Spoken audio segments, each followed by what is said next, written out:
الحمدللہ رب العالمین والصلاة والسلام علی سید الانبیاء والمرسلین وعلی آلہ واصحابہ اجمعین الی یوم الدین۔ الحمدللہ 6 مئی 2018 کو علمی و تحقیقی مجلس نمبر 7 انشاءاللہ ہم اس کو کور کریں گے، اور آج چونکہ اسپیشل کلاس تھی عربک تجوید کی، ہماری خوش نصیبی ہے کہ علی الاحسن نقوی صاحب جو ہے وہ عرصہ دراز کے بعد تشریف لائے ہیں۔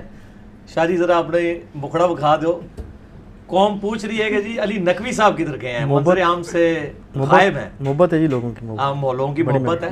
شاہ جی کی اصل میں اپنی کوئی ذاتی مصروفیات بھی تھیں، جس کی وجہ سے ظاہر ہے ادھر سے تقریباً 125 کلومیٹر ہے ان کا گھر، تو پھر یہ ہے کہ آلموسٹ انہوں نے تمام کریٹیکل ٹاپکس میرے ساتھ 1 to 1 ڈسکشن میں، چاہے وہ بول ٹی وی سے ریلیٹڈ ہوں، چاہے وہ سنی شیعہ کنفلکٹ سے ریلیٹڈ ہوں، خواہ وہ علماء سے ریلیٹڈ ہوں، آلموسٹ انہوں نے ہر ایک ٹاپک ریکارڈ کروا دیا ہے اللہ کے فضل سے، اور بڑی ایمانداری کے ساتھ۔ بعض لوگوں نے ان کی شکایت بھی مجھے کی ہے جی بڑی بدتمیزی سے بولتے ہیں، تو میں نے ان کو بتایا کہ ہم کسی کا برا نہیں مانتے، بیسیکلی یہ وہ شکوہ کر رہے ہوتے ہیں آن دا بہاف آف امہ۔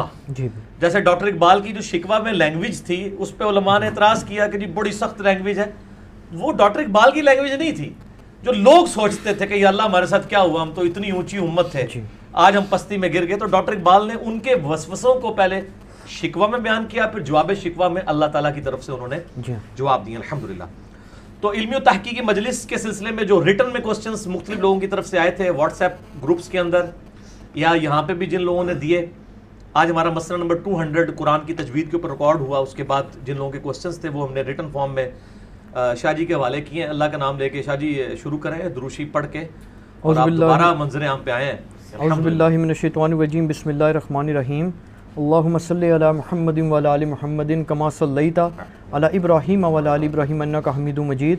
اللہم بارک علی محمد وعلی آل محمد کما بارکت علی ابراہیم وعلی آل ابراہیم انک حمید مجید۔ بسم اللہ الرحمن الرحیم۔ آغاز کیا جائے؟ ہاں جی کریں، کوئی سپاس نامہ نہیں، ڈائریکٹ سوال کرو۔ ٹھیک ہے جی۔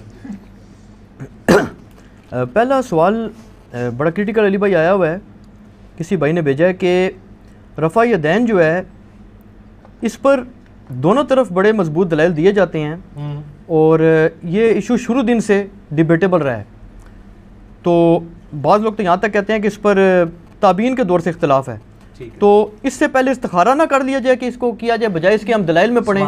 سمجھ آئی نا؟ ٹھیک ہے جی، استخارہ تو رفع الیدین پہ کر لیا جائے۔ جن لوگوں نے رفع الیدین استخارہ کر کے شروع کیا ہے، کیا رفع الیدین نہ کرنے والوں کو ان کا رفع الیدین استخارے کے بعد ہضم ہو جائے گا؟ کبھی بھی نہیں ہوگا۔ استخارہ دنیاوی معاملات میں ہوتا ہے، قرآن و سنت میں جن چیزوں کے دلائل موجود ہیں ان پہ استخارہ نہیں کرنا۔ میں آپ کو علم الکلام پھکی والا الزامی جواب دیتا ہوں، اینٹی وینم۔ کیا اگر یہ سٹیٹمنٹ دی جائے کہ اس پر استخارہ نہ کر لیا جائے کہ مسلمہ کذاب پیغمبر تھا یا کذاب تھا، نعوذ باللہ من ذالک، تو یہ استخارہ کرنے سے پہلے ہی آپ اسلام سے ہاتھ دھو بیٹھیں گے اپنے، کیونکہ وہ علمی دلائل کے ساتھ۔ اسی طریقے سے غلام احمد قادیانی دجال کے بارے میں کوئی کہ جی میں استخارہ کروں گا، تو استخارے میں تو نہیں یہ چیزیں، نہ اللہ نے کہا ہے کہ میں نے کوئی چیز دکھا دینی ہے، نہ نبی صلی اللہ علیہ وآلہ وسلم نے دینی دلائل اور براہین کے بارے میں یہ کہا ہے کہ آپ اس کے اوپر استخارہ کرو، ناٹ ایٹ آل۔ یہ دنیاوی معاملات کے اندر استخارہ ہوتا ہے، دین کے بارے میں کتاب و سنت کے روشن اور واضح دلائل لیے جاتے ہیں، ان کی بنیاد کے اوپر فیصلہ ہوتا ہے۔ ہمارے ایک انجینئر یونیورسٹی میں میرے ایک بڑے کلاس فیلو، قریبی دوست، پھر آفس میں بھی وہ اکٹھے ہی ہم کولیگ ہیں، وہ مجھے کہنے لگے، وہ ٹیکسلے کے رہنے والے تھے، وہ کہنے لگے کہ ٹیکسلا میں ایک بھائی تھے تو وہ استخارہ کر کے قادیانی ہو گئے، ان کو یہی اشارہ ملا کہ قادیانیت حق پر ہے۔ تو جو لوگ کہتے ہیں کہ ہم رفع الیدین سے پہلے استخارہ کریں گے، تو کیا ان کو کہا جائے کہ جن لوگوں نے قادیانیت قبول کر لی ہے استخارہ میں اپنے زوم میں ایک پازیٹیو جواب سمجھتے ہوئے، تو ان کے جواب کو مانیں گے؟ وہ کہیں گے نہیں نہیں نہیں، دلائل کے اوپر بات ہونی چاہیے۔ تو بات دلائل پہ، نبی صلی اللہ علیہ وآلہ وسلم نے حجۃ الوداع پہ جو خطبہ دیا ہے المستدرک للحاکم میں صحیح سند کے ساتھ، انٹرنیشنل نمبر کے مطابق کتاب العلم چیپٹر میں 318 نمبر حدیث ہے کہ میں اپنے باتوں میں 2 چیزیں چھوڑ کے جا رہا ہوں، ایک اللہ کی کتاب اور دوسرے اس کے محبوب صلی اللہ علیہ وآلہ وسلم کی سنت۔ اس کو مضبوطی سے پکڑ لینا، کبھی گمراہ نہیں ہوگا۔ تو نبی علیہ السلام نے یہ تو نہیں کہا میرے بعد استخارہ کر لینا کوئی پرابلم ہو، کہا کتاب و سنت، شخصیت بھی نہیں چھوڑی.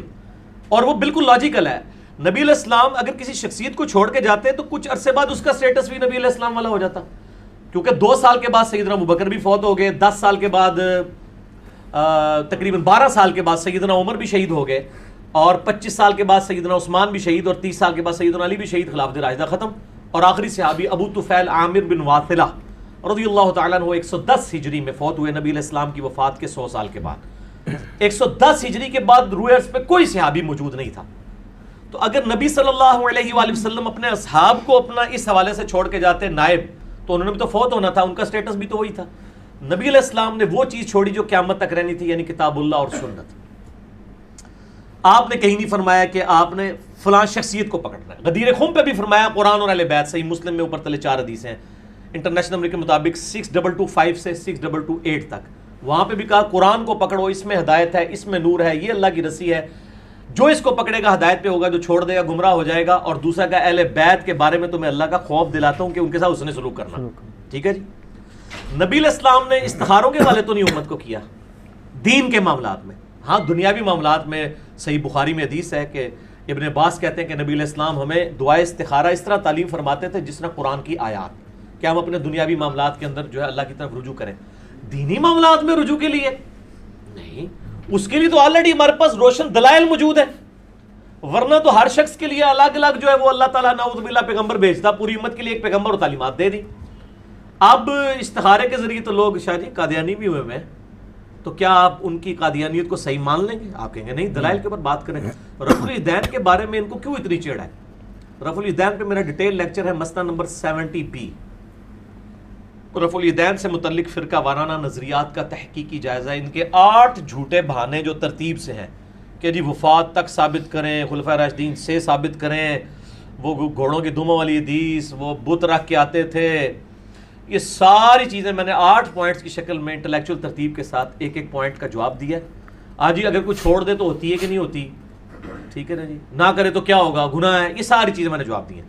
اب رہا یہ والا مسئلہ استخارہ والا، تو ہم کہتے ہیں ٹھیک ہے آپ کے استخارے کو تو کسی نے نہیں ماننا، ہم آپ کو جینون چیز اگر دکھا دیں حدیث کی کتابوں سے کہ نبی صلی اللہ علیہ وآلہ وسلم نے خواب میں آ کے رفع الیدین تعلیم فرمایا ہے، شاید پھر تو مان جانا چاہیے نا. بالکل. وہ خواب کسی بریلوی دیوبندی اہل حدیث شیعہ کے علماء کا نہیں ہے، ہمارے اماموں کی کتابوں میں اماموں کا خواب ہے. کیوں نہیں مانیں گے پھر؟ تو کہتے ہیں نا جی بخاری مسلم میں حدیث ہے میری شکل میں شیطان نہیں آ سکتا. یہ سارے معاملہ بالکل ٹھیک ہے. میرا خواب میں دیدار مصطفیٰ صلی اللہ علیہ وآلہ وسلم کی حقیقت لاکھوں لوگ یوٹیوب پہ دیکھ چکے ہیں. اس سے زیادہ کوئی کلپ نہیں دیکھا گیا اس ٹاپک پہ کسی اور کا. اس میں نے یہ ساری باتیں حدیث کی کتابوں سے خواب بتائے ہیں کہ بھی صحابہ، تابعین، تبع تابعین، اس کے بعد کے لوگوں کو بھی نبی صلی اللہ علیہ وآلہ وسلم کی خواب میں زیارت ہوئی ہے. ہم حدیث کی کتاب سے خواب دکھاتے ہیں. استخارہ سے بھی اگلی چیز، استخارے کا تو پتہ نہیں جواب آئے نہ آئے. کئی بار وہ کہتے ہیں لال رنگ نظر آئے گا، سبز رنگ، اس طرح کوئی چیز نہیں. وہ صرف ایک دل ٹھک جائے گا آپ کا. بخاری میں آپ کتاب الدعوات چیپٹر میں اور مشکات میں بھی نفلی نماز والے چیپٹر میں استخارہ کی دعا نکال لیں. اس میں سمپل یہ ہے کہ اللہ اگر یہ میرے لیے دنیا آخرت اور معیشت کے اعتبار سے بہتر چیز ہے تو میرے لیے اس کو کر دے اور مجھے اس پہ راضی کر دے، اور اگر بہتر نہیں اس کو مجھ سے دور کر دے، مجھے اس سے دور کر دے. Simple is that.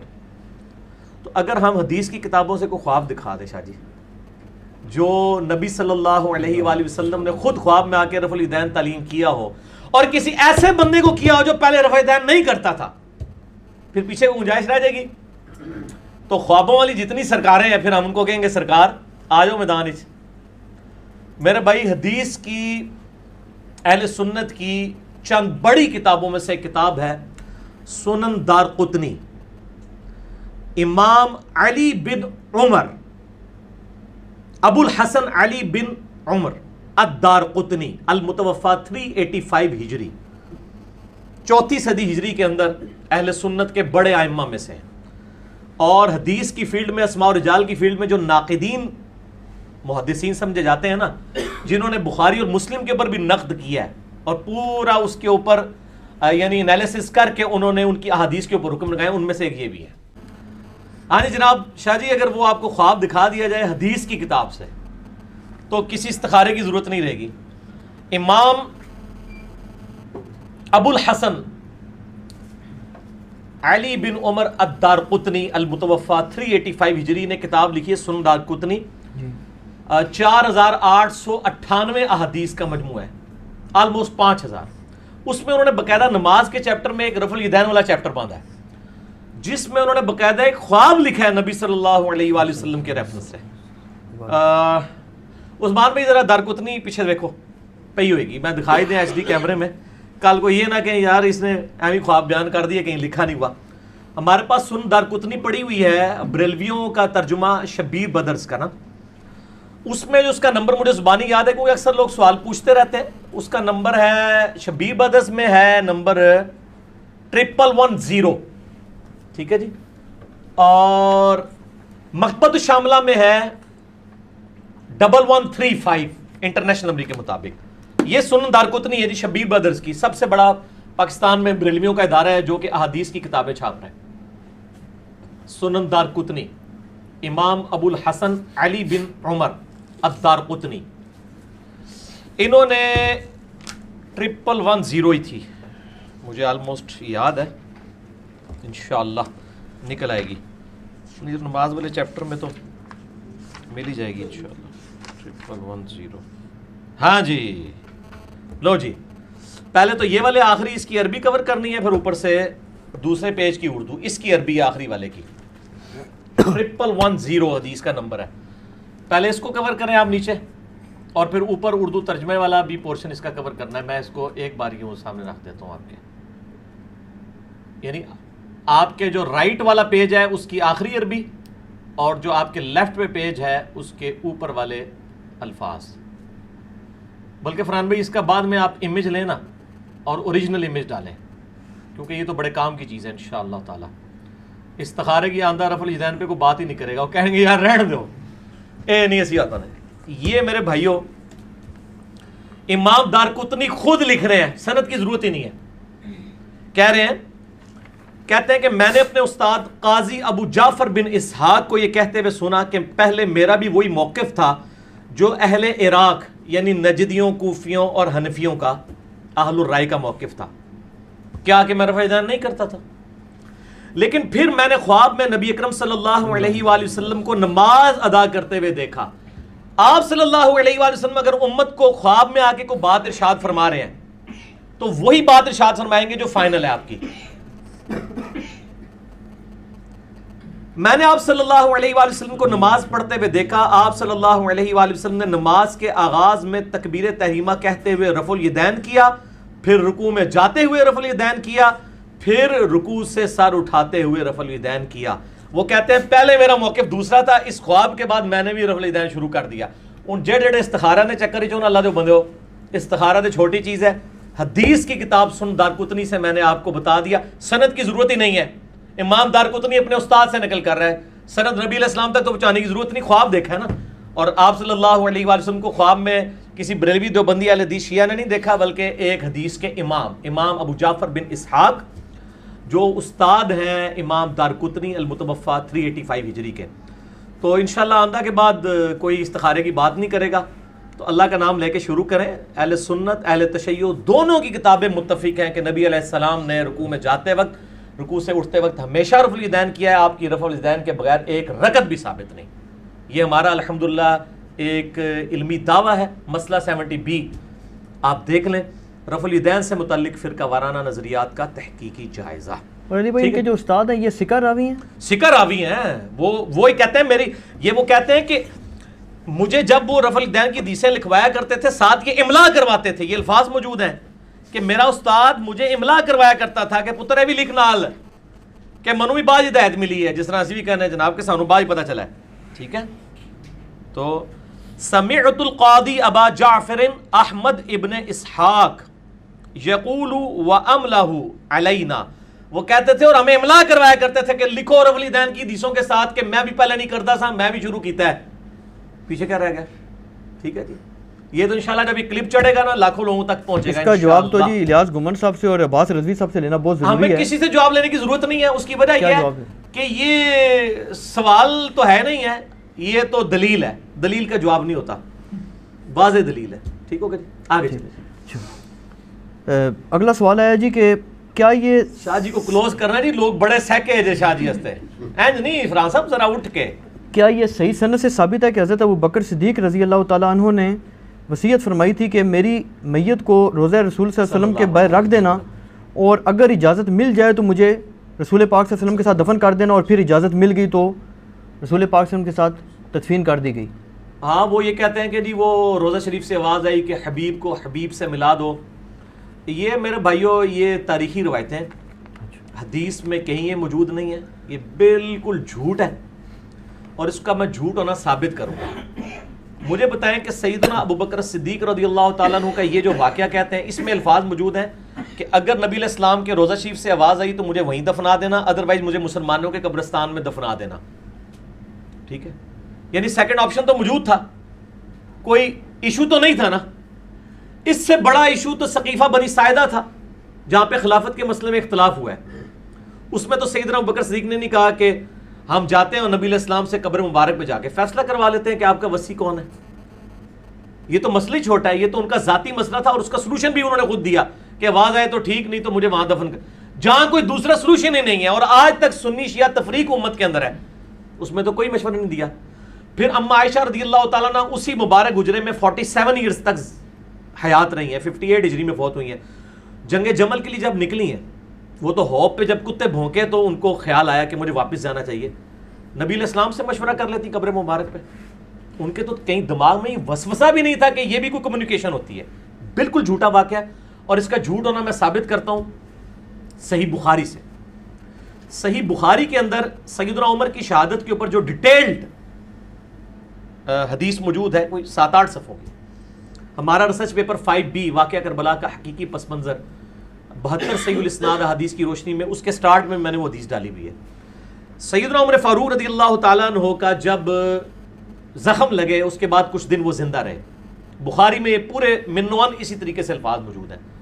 جب ان کو یہ یقین ہو گیا کہ وہ دودھ پیتے تھے تو وہ آنتوں کے رستے نکل جاتا تھا کہ اب میں جانور نہیں ہوں گا اس تکلیف کی وجہ سے، انہوں نے اپنے بیٹے کو بلا کے کہا کہ بیٹا ام المؤمنین سیدہ عائشہ کے پاس جاؤ اور ان کو کہنا کہ عمر بن خطاب کہتا ہے، یہ نہ کہنا کہ امیر المومنین کہتا ہے. آئی ایم نو مور امیر المومنین، میں اب امیر المومنین نہیں ہوں. 6 رکنی کمیٹی بنا دی ہے، علی، عثمان، طلحہ، زبیر، سعد بن ابی وقاص، عبد الرحمن بن عوف رضی اللہ عنہ اجمعین علیہم السلام. تو یہ کہنا عمر بن خطاب، کہیں وہ اس کو اول الامر منکم یعنی خلیفہ وقت کا حکم سمجھ کے نہ قبول کریں. کہنا عمر عرض کرتا ہے کہ وہ اپنے 2 ساتھیوں کے ساتھ دفن ہونا چاہتا ہے. تو سیدنا عمر کو چاہیے تھا، وہ کہتے ہیں کہ میرے پہلے تو پریسیڈنٹ سیٹ ہو چکا ہے کہ حضرت ابوبکر کے لیے بھی آواز آئی تھی، میرے لیے بھی آ جائے گی، تو میری بھی میت جا کے وہاں رکھ دینا. سر جھوٹ کے پاؤں نہیں ہوتے، یہ صحیح بخاری میں ہے. ٹھیک ہے جی. تو خیر ان کو وہ یہ 5B ریسرچ پیپر دے، میں ان کو حدیث کا نمبر بھی بتا دوں، پیچھے سے لا کے 5B دے. اٹھے نہیں 5B اتنے پڑے میں پیچھے یہ پڑا ہے، بلکہ یہ 5B میں مجھے میں یہ نہ کہ نمبر ہی کوئی نہیں ہے، میں نمبر ہی دس دے میں انہوں. 5B میں یہ پورا آپ کی جو شہادت کا واقعہ ہے نا، صحیح بخاری میں 3700 پوری 3700 نمبر حدیث ہے، 3700 بخاری شریف میں سیدنا عمر کی شہادت کا پورا واقعہ. اور ایک اس کا اور طریق ہے 7207، بخاری میں 2 ہیں، 3700 7207 انٹرنیشنل نمبر کے مطابق. ٹھیک ہو گیا جی. اب سیدنا عمر کی جب وہ وہاں پہ جا کے خواہش کا اظہار کیا گیا تو سیدہ عائشہ نے کہا میں نے وہ جگہ اپنے لیے رکھی ہوئی تھی، آج میں عمر کو اپنے پہ ترجیح دیتی ہوں. اور پھر سیدنا عمر کو وہاں پہ دفن کیا گیا. یہاں پہ تو کوئی پریسیڈنٹ سیٹ نہیں تھا، ہونا چاہیے تھا کہ اگر ایک پریسیڈنٹ سیٹ تھا اس کے مطابق عمل کیا جاتا. وہ ہے ہی جھوٹ ہے، کچھ نہیں تھا. ٹھیک ہے. اور اس کو سپورٹیو ایک اور حدیث ہے جو صحیح بخاری کے اندر موجود ہے، وہ بھی اس ریسرچ پیپر میں 5B کے اندر. میں اس کا نمبر، کیونکہ میں اب یہ فی البدی گفتگو کر رہا ہوتا ہوں تو بعض اوقات وہ چیزیں جو ہے نا وہ ذہن میں نمبر نہیں ہوتے ہیں، اس لیے میں وہ حدیث آپ کو منوان بتا دوں کہ اس کا نمبر کون سا ہے. ہاں جی، صحیح بخاری کے اندر موجود ہے اور صحیح مسلم کے اندر بھی موجود ہے. صحیح بخاری میں ہے 3677، صحیح مسلم میں 6187، اور ہمارے ریسرچ پیپر پہ 04 نمبر ہے. جو پچھلی تھی وہ 03 نمبر تھی، کہ عبداللہ ابن عباس کہتے ہیں کہ میں سیدنا عمر کی میت کے پاس بیٹھا ہوا تھا اور لوگ زارو قطار رو رہے تھے اور حضرت عمر کی میت پہ ان کے لیے تعریفی کلمات کہہ رہے تھے کہ جی آپ کے اسلام کو یہ فوقیت ملی، یہ ہوا، رومن پرشین امپائر گر گئی. کہتے ہیں اتنے میں ایک شخص میرے پیچھے آیا، اس نے اپنی کونی کا سہارا میرے کندھے پہ لیا اور اس نے مجھے کہا سیدنا عمر کی میت کو مخاطب کر کے کہ اے عمر، مجھے یقین تھا کہ تم اپنے دو ساتھیوں کے ساتھ جا ملو گے، کیونکہ میں نے نبی صلی اللہ علیہ وآلہ وسلم سے اکثر یہ سنا تھا کہ میں ابو بکر اور عمر فلاں جگہ گئے، میں ابو بکر اور عمر نے یہ کیا، میں ابو بکر اور عمر داخل ہوئے، میں ابو بکر اور عمر وہاں سے نکلے علیہم السلام اجمعین. تو مجھے یقین تھا کہ آپ اپنے دو ساتھیوں سے جا ملیں گے، مراد یہ کہ آپ ان کے ساتھ ہی دفن ہوں گے اور فوراً کنزیکٹو بعد اب آپ کو وہاں پہ ایک مقام ملنے والا ہے. تو سیدنا ابن عباس کہتے ہیں میں نے جب مڑ کے دیکھا تو سیدنا علی تھے جو یہ تعریفی کلمات سیدنا عمر کے لیے کہہ رہے تھے رضی اللہ تعالیٰ عنہ علیہ السلام. اور یہ ملتا جلتا خطبہ نہج البلاغہ میں بھی موجود ہے. میرا مسئلہ نمبر ہے 162A، خلافت راشدہ کے 30 سال نہج البلاغہ میں مولا علی علیہ السلام کے 5 خطبات کی روشنی میں یہ خطبہ اس سے ملتا جلتا سیدنا عمر کی شان میں نہج البلاغہ میں بھی اہل تشیع کے ہاں بھی موجود ہے. تو یہاں پہ بھی سیدنا علی نے کیا کیا، میں ابو بکر عمر، نبی علیہ السلام فرماتے تھے. تو اگر ابو بکر کے لیے آواز آ گئی تھی تو عمر کے لیے بھی آنی چاہیے تھی. یہ دوسری میری لاجک ہے کہ نبی علیہ السلام حضرت ابو بکر اور عمر کا نام اکٹھا لیا کرتے تھے، ان کو ایک سٹیٹس پہ فائز کرتے تھے، اور آج بھی ان دونوں کی قبریں نبی علیہ السلام کے پہلو میں الحمدللہ. قیامت الدین بھی ظاہر ہے اکٹھے ہی وہاں سے اٹھائے جائیں گے. تو اگر ایک کے لیے تھا تو دوسرے کو تو اور کانفیڈنس ہونا چاہیے تھا کہ بھائی حضرت ابو بکر کے لیے بھی تھا، میرے لیے بھی آواز آ جائے گی. یا وہ کہہ دیتے کہ جی مجھے پتہ نہیں آواز آتی ہے کہ نہیں آتی ہے، تو میرا تو اما عائشہ سے ہی پوچھ لو. تو جھوٹ کے پاؤں نہیں ہوتے. یہ سب کے سب جھوٹے واقعات ہیں. ٹھیک. اور یہ مطلب حدیث کی کتابوں میں موجود نہیں ہے. یہ خصائص الکبریٰ ایک کتاب ہے، اس کے اندر یعنی نقل کیا گیا ہے. اور ہم تو پہلے ہی کہتے ہیں کہ یہ اس طرح کی کتابوں نے جو ہے نا امت کے عقائد خراب کیے. ٹھیک ہے. اگلا سوال ہے جی، یہ جس نے بھیجا ہے وہ اس نے سنا ہوگا یقیناً کہ جو ہندو قسم کے لوگ ہیں نا یا ملحدین وغیرہ، اچھا، وہ یہ اعتراضات کرتے ہیں کہ یار آپ مسلمان دوسروں کو مشرک کہہ دیتے ہیں، بالخصوص ہندوؤں کو، جبکہ کام آپ کے بھی سارے فزیکلی دیکھنے میں تو ویسے ہی ہیں. مثلا وہ کہتے ہیں جی کہ آپ بھی پتھر کی پوجا کرتے ہو، ہم جب بت پتھر کا بنا کے کہتے ہیں ہم مشرک کہہ دیتے ہو. دوسرا کہتے ہیں کہ جی آپ بھی جاتے ہیں وہاں جا کے اپنے بال وغیرہ منڈوا لیتے ہیں، ٹنڈ کرا لیتے ہیں، اور جب ہم اس میں گنگا پہ جاتے ہیں اور وہاں جا کے بال کٹوا لیتے ہیں، آپ بھی پانی سے نہا لیتے ہیں، ہم بھی نہا لیتے ہیں، تو ہمیں مشرک ہو جاتے ہیں، آپ جناب موحد بن جاتے ہیں. اس میں کیا فرق ہے؟ جی سوال تو ان کا لاجیکل ہے. فرحان بھائی یہ ساتھ ہیڈ فون بھی تھوڑی تھوڑی دیر بعد لگاتے رہیں جب آپ ادھر ادھر کرتے ہیں کہ یہ آواز مس نہ ہو جائے. ٹھیک ہو گیا. یہ لاجیکلی تو سوال ان کا بالکل صحیح ہے. اب ہم اس کو ایڈریس کرتے ہیں لاجیکلی. پہلی بات یہ ہے کہ ان کا یہ کہنا کہ ہم بتوں کے آگے جھکتے ہیں اور آپ خانہ کعبہ کے آگے جھکتے ہیں. دنیا میں کسی ایک مسلمان کا بھی عقیدہ ہے کہ خانہ کعبہ ہمارا معبود ہے؟ نہیں. کعبے کی تو کوئی حیثیت ہی نہیں ہے. صحیح بخاری کے اندر حدیث موجود ہے، سیدنا ابو بکر صدیق رضی اللہ تعالیٰ عنہ علیہ السلام نے نبی علیہ السلام کی وفات والا چیپٹر کتاب المغازی میں نکالے. نبی علیہ السلام کی میت مبارک کے اوپر جو خطبہ دیا ہے اس میں کیا الفاظ ہیں؟ من کان یعبد محمدا فإن محمد قد مات. جو کوئی محمد صلی اللہ علیہ وآلہ وسلم کی عبادت کرتا تھا وہ جان لے کہ محمد صلی اللہ علیہ وآلہ وسلم فوت ہو چکے. من کان یعبد اللہ فإن اللہ حی لا یموت. اور جو کوئی اللہ کی عبادت کرتا ہے وہ جان لے کہ اللہ تعالیٰ زندہ ہے، اسے کبھی موت نہیں آئے گی. شاہ جی کیا نبی علیہ السلام کی کوئی عبادت کرتا تھا اس زمانے میں؟ نہیں کرتا. تو سیدنا ابو بکر نے یہ فرضی خطبہ کیوں دیا ہے؟ توحید کو اسٹیبلش کرنے کے لیے، کیونکہ اس سے پہلے ایک بہت بڑا واقعہ ہو چکا ہوا تھا جو آج تک ہم بھگت رہے ہیں کہ آج دنیا میں 2.25 ارب انسانوں نے حضرت عیسیٰ علیہ السلام کے نام کے اوپر شرک کھڑا کیا ہوا ہے. تو حضرت عیسیٰ علیہ السلام کے نام پہ ان کا قصور نہیں ہے. کہیں ایسا نہ ہو کہ عیسیٰ علیہ السلام کے بعد نبی علیہ السلام کی امت بھی ان کے ساتھ وہی کام نہ شروع کر دے. جو صحیح بخاری میں حدیث ہے، دیکھنا میری شان کو اس طرح بلند نہ کرنا جیسے عیسائیوں نے حضرت عیسیٰ علیہ السلام کو ڈیوینٹی میں کلیم کر دیا. میں اللہ کا بندہ اور اس کا رسول ہوں، مجھے اللہ کا بندہ اور اس کا رسول کہنا. نبی علیہ السلام اپنی امت کو سمجھا رہے تھے اور سیدنا ابو بکر نے تو حق ادا کر دیا. یعنی ایک فرضی بات کر دی کہ اگر کوئی کرتا تھا جان لے، اب چھوڑ دے کہ نبی علیہ السلام فوت ہو چکے ہیں. جو فوت ہو جائے، جسے موت آ جائے، اس کی عبادت نہیں ہو سکتی. اللہ زندہ ہے، اس کو موت نہیں آئے گی. تو نبی علیہ السلام کے بارے میں ڈیوینٹی نہیں کلیم کی امت نے. رہا کعبہ، تو مسند احمد میں صحیح سند کے ساتھ حدیث موجود ہے کہ نبی علیہ السلام نے خانہ کعبے کو مخاطب کر کے کہا کہ اے کعبۃ اللہ، تیری بڑی عزت ہے، لیکن اللہ کے نزدیک ایک مسلمان کا دل دکھانا اس سے زیادہ بڑا جرم ہے کہ کوئی شخص کعبے کی اینٹ سے اینٹ بجا دے. وہ چھوٹا جرم ہے. یعنی نبی علیہ السلام کہہ رہے ہیں کہ کعبے کو توڑ دینا، تباہ و برباد کر دینا، یہ چھوٹا جرم ہے. مسلمان کا دل دکھانا بڑا جرم ہے.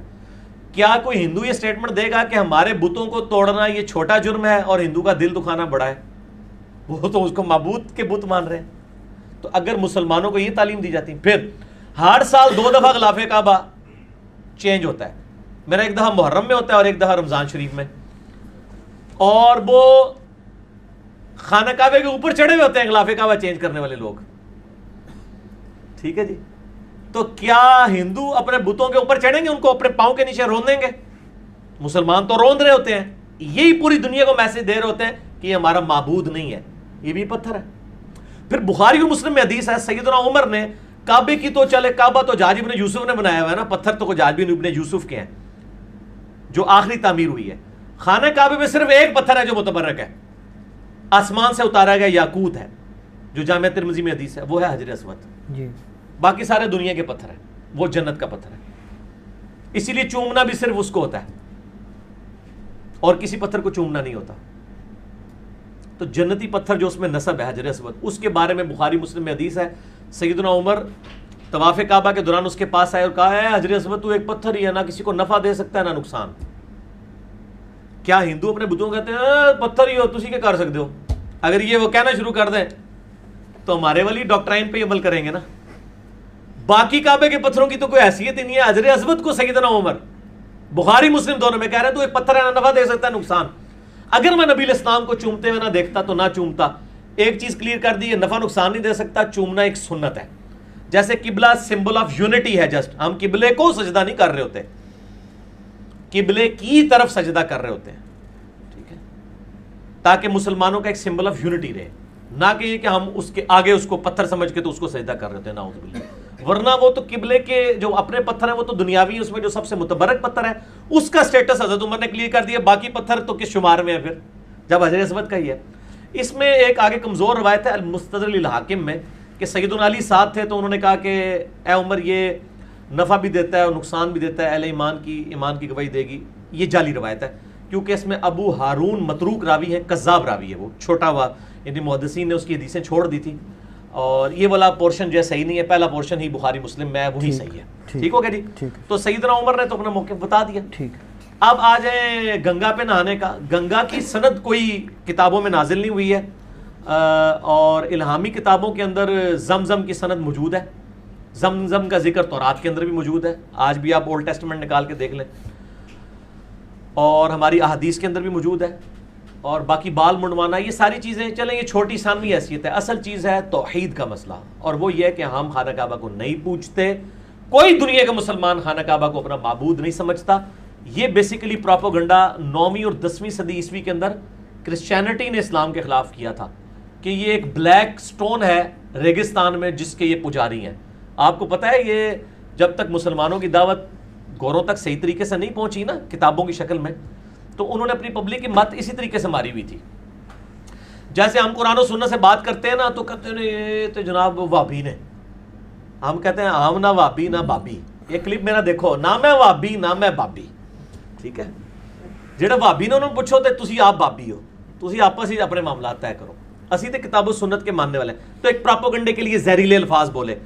کرسچنز نے جب دیکھا صلیبی جنگیں تو وہ ہار رہے ہیں، انہوں نے مسلمانوں کے خلاف زہر گھولا کہ یہ تو بت پرست ہے، پیگن ہے، یہ اللہ کو نہیں مانتے. ٹھیک ہے، جو سانو کہتے ہیں اماموں نہیں مانتے، حالانکہ اماموں کو ہم ہی تو مانتے ہیں. آپ کے پاس تو یہ کتابیں پڑھی ہوئی ہیں، ہم تو پڑھی ہوئی بھی ہیں اور دکھاتے بھی ہیں. تو یہ پراپوگنڈا کیا، بلیک سٹون کو پوچھتے ہیں. پھر مسلمانوں نے کلیریفیکیشن دی. آپ دیکھیں اجماع، اور اجماع کی خوبصورتی دیکھیں، اور اسلام کی حقانیت کہ کسی تھکڑ سے تھکڑ مسلمان کو، میرے جیسے کو کھڑا کر کے پوچھیں تو وہ بھی کہے گا یار کعبے کو تو نہیں ہم پوچھتے, کعبہ تو یار پتھر ہے. اور کعبے کی ڈائریکشن بھی صرف فرض نماز میں, نفلی عبادت میں نبی علیہ السلام نے کعبے کی ڈائریکشن کا بھی اہتمام نہیں کیا, جس طرف سواری موڑ رہی تھی اس طرف کیا. حضرت بلال کو خانہ کعبے کے چھت کے اوپر چڑھا کے جو ہے وہ اذان دلوائی. مسند احمد میں آتا ہے مولا علی علیہ السلام کو اپنے کندھوں پہ سوار کر کے کعبے کے اوپر چڑھایا اور بتوں کو توڑوایا. ورنہ تو مطلب ایک منجنیک رکھی جاتی, اس سے بندہ لٹکایا جاتا, کدھر پیر نہیں لگ جان کعبے ہوتے, بے رکتی ہو جائے گی. اور پریکٹیکلی مسلمانوں نے نعوذ باللہ جو کچھ کعبے کے ساتھ کیا ہے, یزید نے اور حجاج ابن یوسف نے, اس نے تو رہی سے ہی کسر بھی نکال دی. اب بھی کسی کو یقین نہیں آتا. گو وہ ایک نیگیٹو کام تھا, لیکن میں یہ بتانا چاہ رہا ہوں کہ وہ انہوں نے اس چیز کی پرواہ نہیں کی ہے. ٹھیک, تو یہ ان کا موقف بالکل باطل ہے. ٹھیک ہے. اچھا, جن قبروں وغیرہ پر شرک موجودہ دور میں ہو رہا ہے اور ان کے متعلق تواتر سے یہ بات یعنی کہ جو ہمارے اس بالخصوص سب کانٹیننٹ میں کہی جاتی ہے کہ جی یہ بڑے جو ہیں مشہور اولیاء تھے اور بڑے یعنی اچھے لوگ تھے اور انہوں نے ہی مسلمان کیا لوگوں کو ساروں کو, تو یہ آپ کیا سمجھتے ہیں کہ مطلب ہے آج کے لوگ جو کر رہے ہیں کیا اس کی ذمہ داری ان پر عائد ہوگی جو کہ 400 500 800 1000 سال پہلے دنیا سے جا چکے ہیں؟ دیکھیں جی, یہ جو 800 1000 سال پہلے جا چکے ہیں نا جی, ان سے پہلے تو ہمیں ان بزرگوں کو پکڑنا چاہیے جو 800 سال والوں سے بھی پہلے 500 سال پہلے گزر چکے ہیں. یہ صحابہ تابعین تبع تابعین, امام بخاری امام مسلم, جن کی اتھینٹسٹی ہے دنیا میں, جن کی کتابیں مانی جاتی ہیں. آپ کے لوکل بزرگوں کو دنیا میں کہیں نہیں جانا جاتا. یعنی امام بخاری کا ہم نام لینا دنیا کے کسی کونے میں مسلمان کو پتا ہوگا, لیکن آپ اپنے کسی محلے کے, کسی گلی کے, کسی شہر کے بزرگ کا نام لینا دوسرے ملک میں تو نہیں جانتے ہوں گے. لہٰذا یہ سارے لوکلائزڈ لوگ ہیں, یعنی انٹرنیشنل لیول کے لوگ نہیں ہیں یہ. باقی رہا کہ ان کے عقائد کیا تھے, ہمیں اس کی ڈیٹیل میں جانے کی ضرورت نہیں. ان کی کتابیں جو ہم تک پہنچی ہیں وہ ٹیمپرڈ فارم میں بھی ہو سکتی ہیں, اس میں عقائد تو کتاب و سنت کے خلاف ہے. ان کے بارے میں ہم اس لیے حکم نہیں لگا سکتے, وہ ہمارے سامنے موجود نہیں ہے. عین ممکن ہے ان کی کتاب ہی نہ ہو. کتنی گستاخانہ عبارتیں میں نے ہائی لائٹ کی ہیں مسئلہ 71B کے اندر, انڈیا اور پاکستان کے بزرگوں کی 19 گستاخانہ عبارات کا تحقیقی جائزہ. اگر ان کی یہ ضد ہے کہ یہ کتابیں ان کی ہیں تو یہ بڑا خطرناک معاملہ ہو جائے گا. ہمارا موقف یہ ہے کہ جو مر چکا ہے اپنے انجام کو پہنچ چکا ہے, اچھا یا برا اللہ تعالیٰ کے سپرد. ہم کسی کے بارے میں کوئی نیگیٹو بات نہیں کرتے اور کسی کے بارے میں ایسی پازیٹیو بات بھی نہیں کرتے کہ کل کو ہمیں اللہ کے حضور جواب دے ہونا پڑے. ہم خاموشی اختیار کرتے ہیں. ہم آج کے دور کے لوگ جو عقائد لے کے آئیں گے ان کو کتاب و سنت کے اوپر پیش کریں گے. پرانے لوگوں کا معاملہ جو ہے نا وہ ان کے ساتھ رہنے دیں. آپ تعلیمات کو ڈسکس کریں کہ یہ تعلیم ہے. ہم تو کہتے ہیں ان کے بارے میں جو چیزیں منسوب کر رہے ہیں وہ صحیح سند سے ثابت ہی نہیں ہے. آپ سے میں پوچھتا ہوں, اس دنیا میں سب سے بڑے بزرگ وہ ہیں جن کو سب سے زیادہ لوگ مان رہے ہیں. انسانوں میں وہ بزرگ کون ہے؟ حضرت عیسیٰ علیہ نبینا علیہ السلام. ہمارے نبی علیہ السلام کو کم لوگ مانتے ہیں کیونکہ عیسیٰ ابن مریم کو 2.25 ارب عیسائی بھی مان رہے ہیں اور 1.5 ارب مسلمان بھی مان رہے ہیں. ان کے ماننے والے, ماننے سے مراد as a personality, as a prophet جو بھی ہے اس میں ٹیمپرڈ فارم میں لازم. لیکن دنیا میں سب سے زیادہ شرک کس کے نام پہ کھڑا ہوا ہے؟ عیسیٰ علیہ السلام کے نام, بیگوٹن سن آف گاڈ, گاڈ انکارنیٹس, یہ سارا کچھ بولا جاتا ہے. لیکن کیا عیسیٰ علیہ السلام کے بارے میں ہم یہ کہہ سکتے ہیں کہ نعوذ باللہ ان کی یہ تعلیمات تھی؟ قطعاً.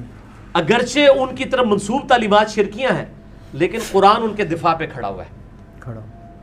ٹھیک ہے, باقی کسی بزرگ کے بارے میں قرآن نہیں کھڑا ہوا, اس لیے ان کے بارے میں ہم خاموشی اختیار کرتے ہیں. عیسیٰ علیہ السلام کا ہم گج وج کے دفاع کریں گے وجیہاً فی الدنیا والآخرہ. اللہ نے قرآن میں کہا ہے لقد کفر الذین قالوا ان اللہ هو المسیح ابن مریم, بے شک وہ کافر ہے جو کہہ رہے ہیں کہ عیسیٰ ابن مریم جو ہیں وہ اللہ ہی تھے. وقال المسیح, جبکہ مسیح تو خود کہتے تھے یا بنی اسرائیل اعبدوا اللہ ربی وربکم, اے بنی اسرائیل عبادت کرو اس اللہ کی جو تمہارا بھی رب ہے اور میرا بھی. انہ من یشرک باللہ فقد حرم اللہ علیہ الجنہ ومأواہ النار وما للظالمین من انصار, بے شک جو کوئی شرک کرے گا اللہ نے اس پہ جنت حرام کر دی, اس کا ٹھکانہ دوزخ ہے, وہاں اس کا کوئی مددگار نہیں ہوگا. عیسیٰ ابن مریم کی طرف سے تو میرے رب نے گواہی دے دی ہے, عیسیٰ ابن مریم کا دفاع تو میں ہر جگہ پہ کروں گا. باقی کسی شخص کا دفاع ہم اس لیے نہیں کریں گے کہ دونوں طرف باتیں موجود ہیں, ہم نہ نیگیٹیولی کرتے ہیں نہ پازیٹیولی. ٹھیک ہے, ابھی اذانیں شروع ہو گئی ہیں اور اس کے بعد انشاءاللہ تعالی ہم باقی اس کو کنٹینیو کرتے ہیں انشاءاللہ تعالی. جی شاہ جی اگلا سوال کریں. اچھا علی بھائی, اس سوال سے نا ضمن ایک مزید میں کلیریفیکیشن کر لوں تاکہ یہ بات بالکل کنکلوڈ ہو جائے. یہ پرسنل میرا بھی سوال سمجھ لیں اور بھی باقی جو بالخصوص جو سادات کہلانے کا دعویٰ کرتے ہیں ان لوگوں کا ہے کہ جب آپ کسی بھی سید کا نا، چاہے اس کا اس وقت کسی بھی مسلک سے تعلق ہو، چاہے وہ شیعہ ہو، چاہے بریلوی ہو، چاہے دیوبندی ہو، چاہے اہل حدیث ہو، کسی بھی مسلک کا سید ہو، یہ بھی شاہ صاحب بیٹھے ہیں اور بھی بیٹھے ہیں، آپ اس کا شہر نسب کھول لینا. اب اس کی اتھینٹسٹی پہ میں نہیں جاتا کہ اس کی کیا اتھینٹسٹی ہے. شہر نسب کی ظاہر ہے وہ بھی ایک روایت سینہ بسینہ ہی چلی ہے، لیکن آپ اس میں دیکھیں گے نا پیچھے جو بزرگ ان کے ہوں گے نا، صاحب قبر، صاحب مزار، وہ ان کے بارے میں دعویٰ ہوگا کہ یہ صاحب تصوف تھے. کوئی کہے گا جی قادری تھے، کوئی کہے گا نقش بندی تھے، کوئی کہے گا سور وردی تھے. شیعہ کہیں گے جی حالت تقیہ میں تھے، اندر سے شیعہ تھے. سنی کہیں گے نہیں جی یہ تو صحیح سنی. یہ کیا کنسیپٹ ہے؟ اس سادات میں سارے تصوف کہاں سے آ گیا؟ جی پہلی بات یہ کہ آپ کا یہ دعویٰ باطل ہے. شیعہ اہل تصوف کو مجرم سمجھتے ہیں، یہ آپ کو پتہ ہے؟ نہیں، وہ ان کے اس مجتہد لیے تو کہ کہتے ان کے ہیں، کمپیٹیٹر وہ ہیں، ان کے مجتہد کہتے ہیں، لیکن سادات کسی کی آپ لڑی کھولنے وہ پیچھے یہ لڑی جو مرضی کھولتے رہے. پریکٹیکلی شیعہ اہل تصوف کو مجرم سمجھتے ہیں. وہ کہتے ہیں انہوں نے ہماری گدی کے اوپر قبضہ کیا ہے، ہماری یہ نقال تھے، اصل میں ہم وارث رسول ہیں. تو پہلی تو بات یہ، اس کا سب سے بڑا ثبوت یہ، مجھے بتائیں صوفیوں کے بس اس وقت دنیا میں سب سے بڑے اماموں میں سے امام مانے جاتے ہیں شیخ عبد القادر جیلانی. جی ہاں، ان کو شیعہ ماشاءاللہ جس طرح تبرہ بازی کرتے ہیں آپ کو پتہ ہے، وہ ناسبی کہتے ہیں عبد القادر جیلانی کو، جی کیونکہ انہوں نے غنیت الطالبین کے اندر ایسے الفاظ لکھے ہیں کہ جس میں وہ بات اس طرف جاتی ہے.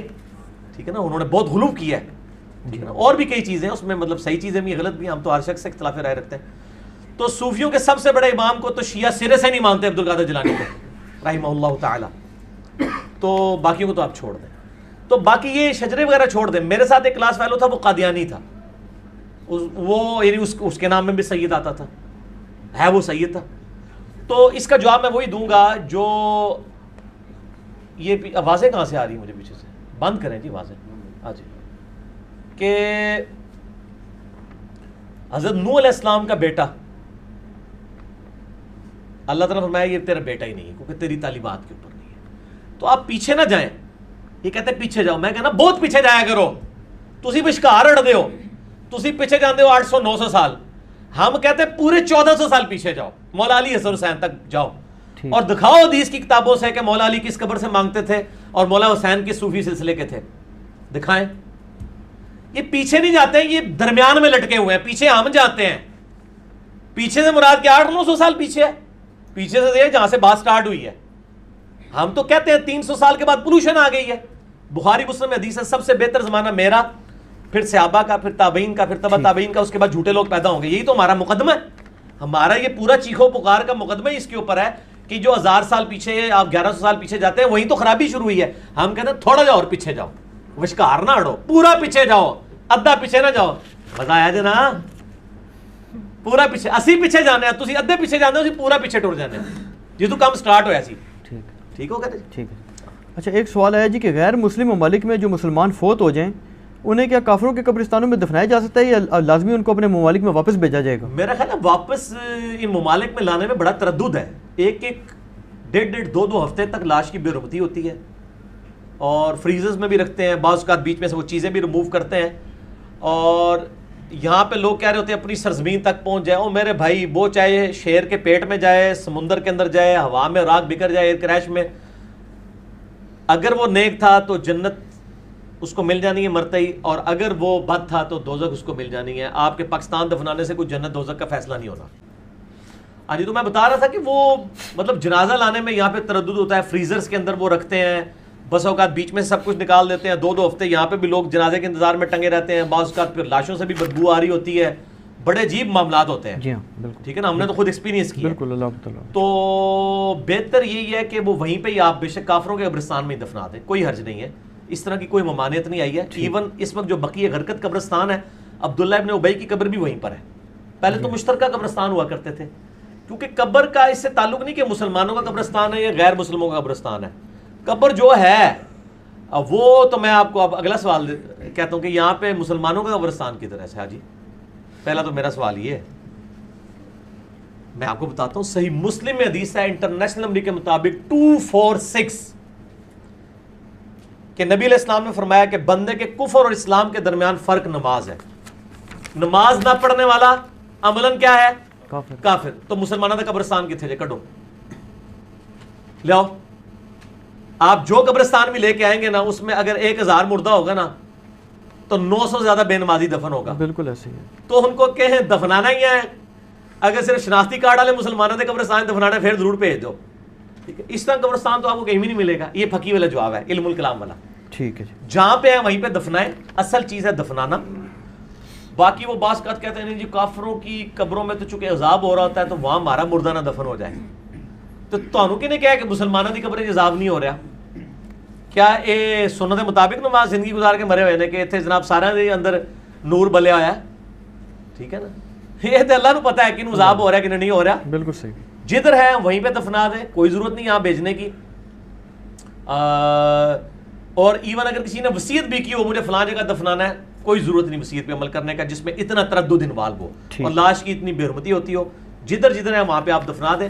یہ لوگوں نے بڑی عجیب و غریب باتیں مشہور کی, کوئی دلیل نہیں اس کی, جہاں پہ چاہے مرضی دفنائیں, اس طرح کی کوئی مانیت نہیں. کیونکہ اسلام کے زمانے میں جو قبرستان تھے زمانہ جہالیت کے لوگ بھی وہاں پر دفن تھے, دوسرے بھی وہاں پر دفن تھے. نبی علیہ السلام نے تو عبداللہ ابن ابی کا جنازہ پڑھایا ہے, بخاری مسلم میں آتا ہے, لعاب دان اس کے منہ میں رکھا ہے. جس کا جنازہ آپ نے پڑھایا تو کافروں کے قبرستان میں تو نہیں دفنایا, مسلمانوں کے قبرستان میں دفنایا, کیونکہ اس سے بڑا کام کر دیا ہے کہ وقت پیغمبر نے جنازہ پڑھا دیا ہے. ہاں یہ نبی علیہ السلام کہا گیا کہ آندہ آپ نے کسی منافق کا جنازہ نہیں پڑھانا اور کسی منافق کی قبر پہ کھڑے نہیں ہونا. وہاں یہ کہا جا سکتا تھا کہ کسی منافق کو آندہ سے اپنے قبرستان میں نہیں دفنانا. سورہ توبہ میں یہ تو کوئی نہیں آیا, یہ بھی میری دلیل ہوگی. جہاں مرضی دفنائیں, کوئی مسئلہ نہیں, دفنانا ہونا چاہیے. ایک سوال ہے جی کہ کسی بھائی نے سنا ہوگا, کسی علامہ صاحب نے کہا ہے کہ ڈاکٹر اقبال صاحب کا جو شعر ہے کہ کی محمد صلی اللہ علیہ وسلم سے وفات ہونے تو ہم تیرے ہیں, یہ جہاں چیز ہے کیا لوگ قلم تیرے ہیں, انہوں نے کہا جی اس میں شرک ہے. ہاں یہ بعض اہل حدیث علماء کی طرف سے یہ اعتراض اٹھایا گیا تھا, ساروں کا نہیں میں کہتا. ڈاکٹر اقبال سے ہمیں بھی کئی معاملات میں اختلاف ہے. میرا تو پچھلی دفعہ کلپ چڑھا ہے, کود پڑا بے خطر کود پڑا آتش نمرود میں عشق, جی عقل ہے محو تماشا لبے بام ابھی. اس میں میں نے ان سے اختلاف رائے کیا ہے اور علمی دلائل کے ساتھ کیا ہے. تو میں نے میرے بھائیوں علمی اختلاف ریکارڈ کروایا ہوا ہے, لیکن یہ جو شعر ہے نا اس کو سمجھنے میں تھوڑا سا فالٹ ہے. یہ شعر بالکل ٹھیک ہے کیونکہ یہ ڈاکٹر اقبال نے اپنی طرف سے بات نہیں کی ہے, یہ اللہ کے بہاف پہ بات کی ہے. کہ جواب شکوہ کا یہ آخری شعر ہے کہ محمد سے وفا تو نے تو ہم تیرے ہیں, یعنی اللہ تعالیٰ فرماتا ہے کہ اگر نبی علیہ السلام سے تم نے وفا کی تو اے نبی کی امت ہم تمہارے ہوں گے. یہ جہاں چیز ہے کیا لوح و قلم تیرے ہیں, یعنی یہ جہاں تو کوئی چیز ہی نہیں ہے. تقدیر پہ بھی فیصلے جو ہیں وہ تو تمہاری دعاؤں کے مطابق ہوں گے, خواہشات کی مطابق نہیں, یا تمہارے اشاروں سے نہیں ہوگا. چاہے تو اشاروں سے بدل دیں, یہ وہ اے جھوٹ ہے, دعا ہی کرنی ہے. اور وہ پریکٹیکلی ہوا. صحابہ کرام رضوان نے نبی علیہ السلام سے وفا کی ہے نا تو رومن اور پرشین امپائر گری ہے نا. ٹھیک ہے, تقدیر کے فیصلے ہوئے ہیں نا کہ جبری جو مذہبی جبر تھا صدیوں کا وہ ٹوٹ گیا. صحیح مسلم میں حدیث ہے, سیدنا عمر کہتے ہیں کہ میں نے نبی علیہ السلام سے خود سنا کہ اللہ تعالیٰ اس قرآن کے ذریعے قوموں کو عروج دے گا اور اس کے ذریعے زوال. امت کے اس حصے میں زوال قرآن کی دوری کی وجہ سے ہے اور ابتدائی حصے میں جو عروج ہے وہ اس قرآن کو پکڑنے کی وجہ سے.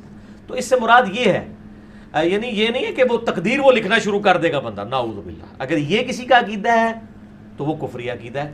اگر یہ عقیدہ ہے کہ اللہ تعالیٰ اس کی دعاؤں کو قبول کرے گا پھر بالکل ٹھیک ہے, اور ہمارا حسن ظن ہے کہ یہی ان کی نیت تھی. ٹھیک ہوگا, لہٰذا شعر ٹھیک ہے. شریف بھائی ایک اور کوشچن آیا ہوا ہے کہ ڈاکٹر اسرار احمد صاحب اور ڈاکٹر فرحت ہاشمی صاحبہ جو ہیں, یا ان کے علاوہ بھی جو دیگر حضرات ہیں جو بالخصوص قرآن پاک کی جو تفسیر وغیرہ اس دور میں کر رہے ہیں یا وفات بھی پائی ہے تو بھی ریسنٹلی جن کو لوگ سنتے ہیں, ان کے متعلق آپ کی کیا رائے ہے کہ یہ لوگ مطلب کس حد تک اوتھینٹک ہیں, ان کو سننا چاہیے؟ اوتھینٹک اس حوالے سے تو دیکھیں, میری تو دنیا میں ہر عالم دین کے بارے میں یہ رائے ہے کہ جس کی بات کتاب و سنت کے مطابق ہو لے لو, نہ ہو تو چھوڑ دو.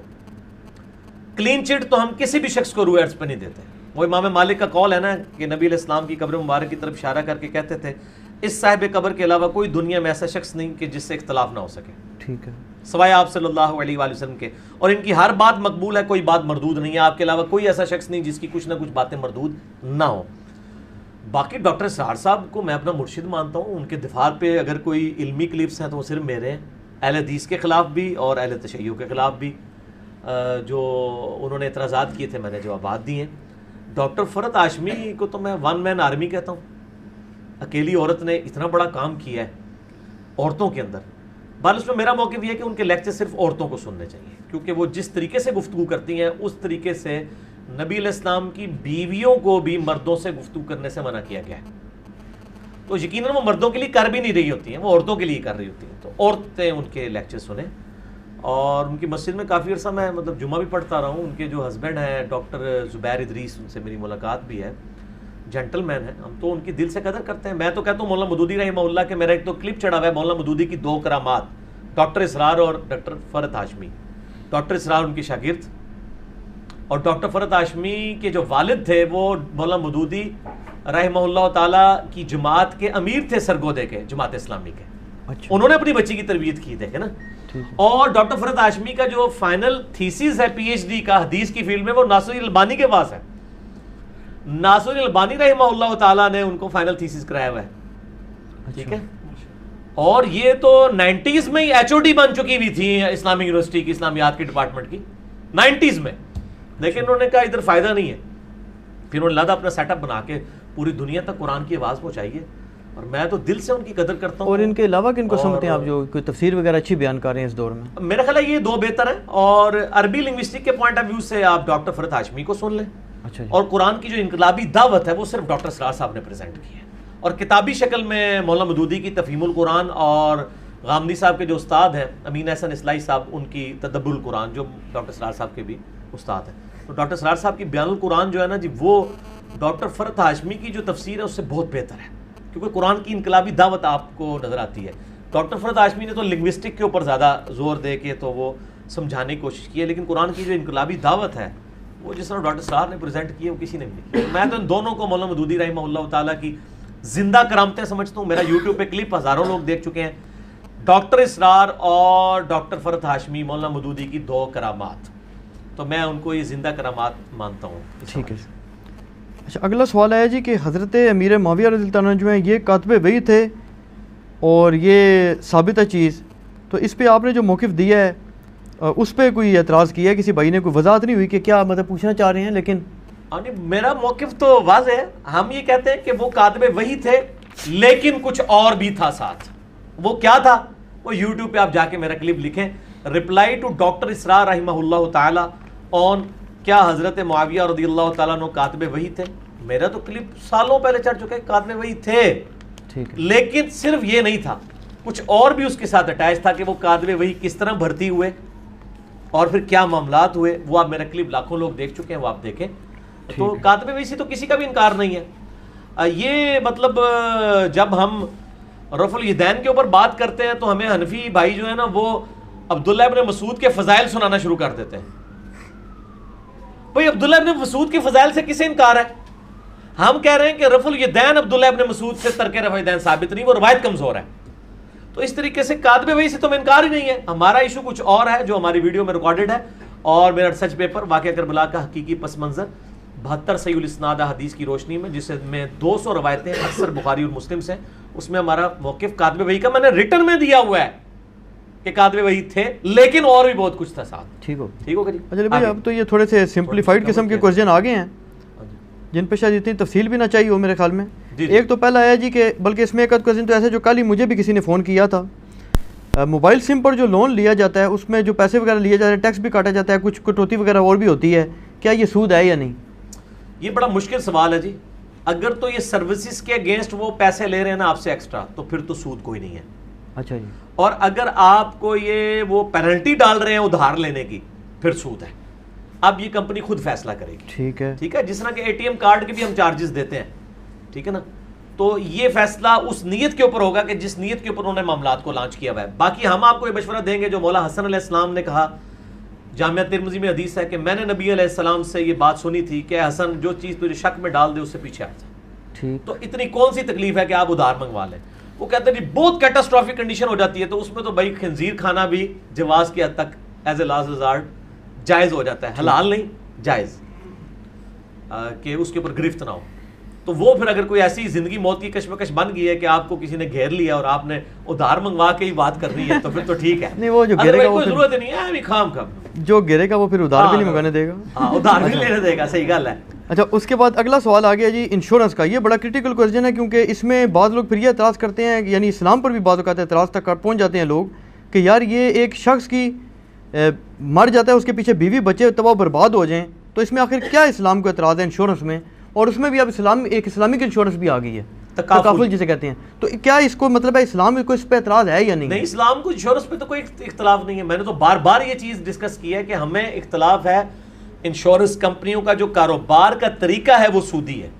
اگر ان کا کاروبار کا طریقہ سودی نہ ہو اور وہ انشورنس کریں تو انشورنس سے بڑی نیکی کوئی نہیں. ہمارے آفس کے اندر جو ہے وہ ہزاروں کی تعداد میں ڈرائیورز ہیں، کسی نہ کسی سے ایکسیڈنٹ ہو ہی جاتا ہے. تو ڈرائیورز نے آپس میں مل کے ایک چھوٹا سا تکافل بنایا ہوا ہے کہ وہ ہر مہینے 50 روپے اس فنڈ میں دیتے ہیں. اور ہمارے آفس کی پالیسی ہے کہ اگر ایکسیڈنٹ ہو گیا نا ٹھیک ہے تو ڈرائیور نے اپنی بھی گاڑی ٹھیک کروانی ہے، دوسرے کی بھی، چاہے غلطی کسی کی بھی ہے.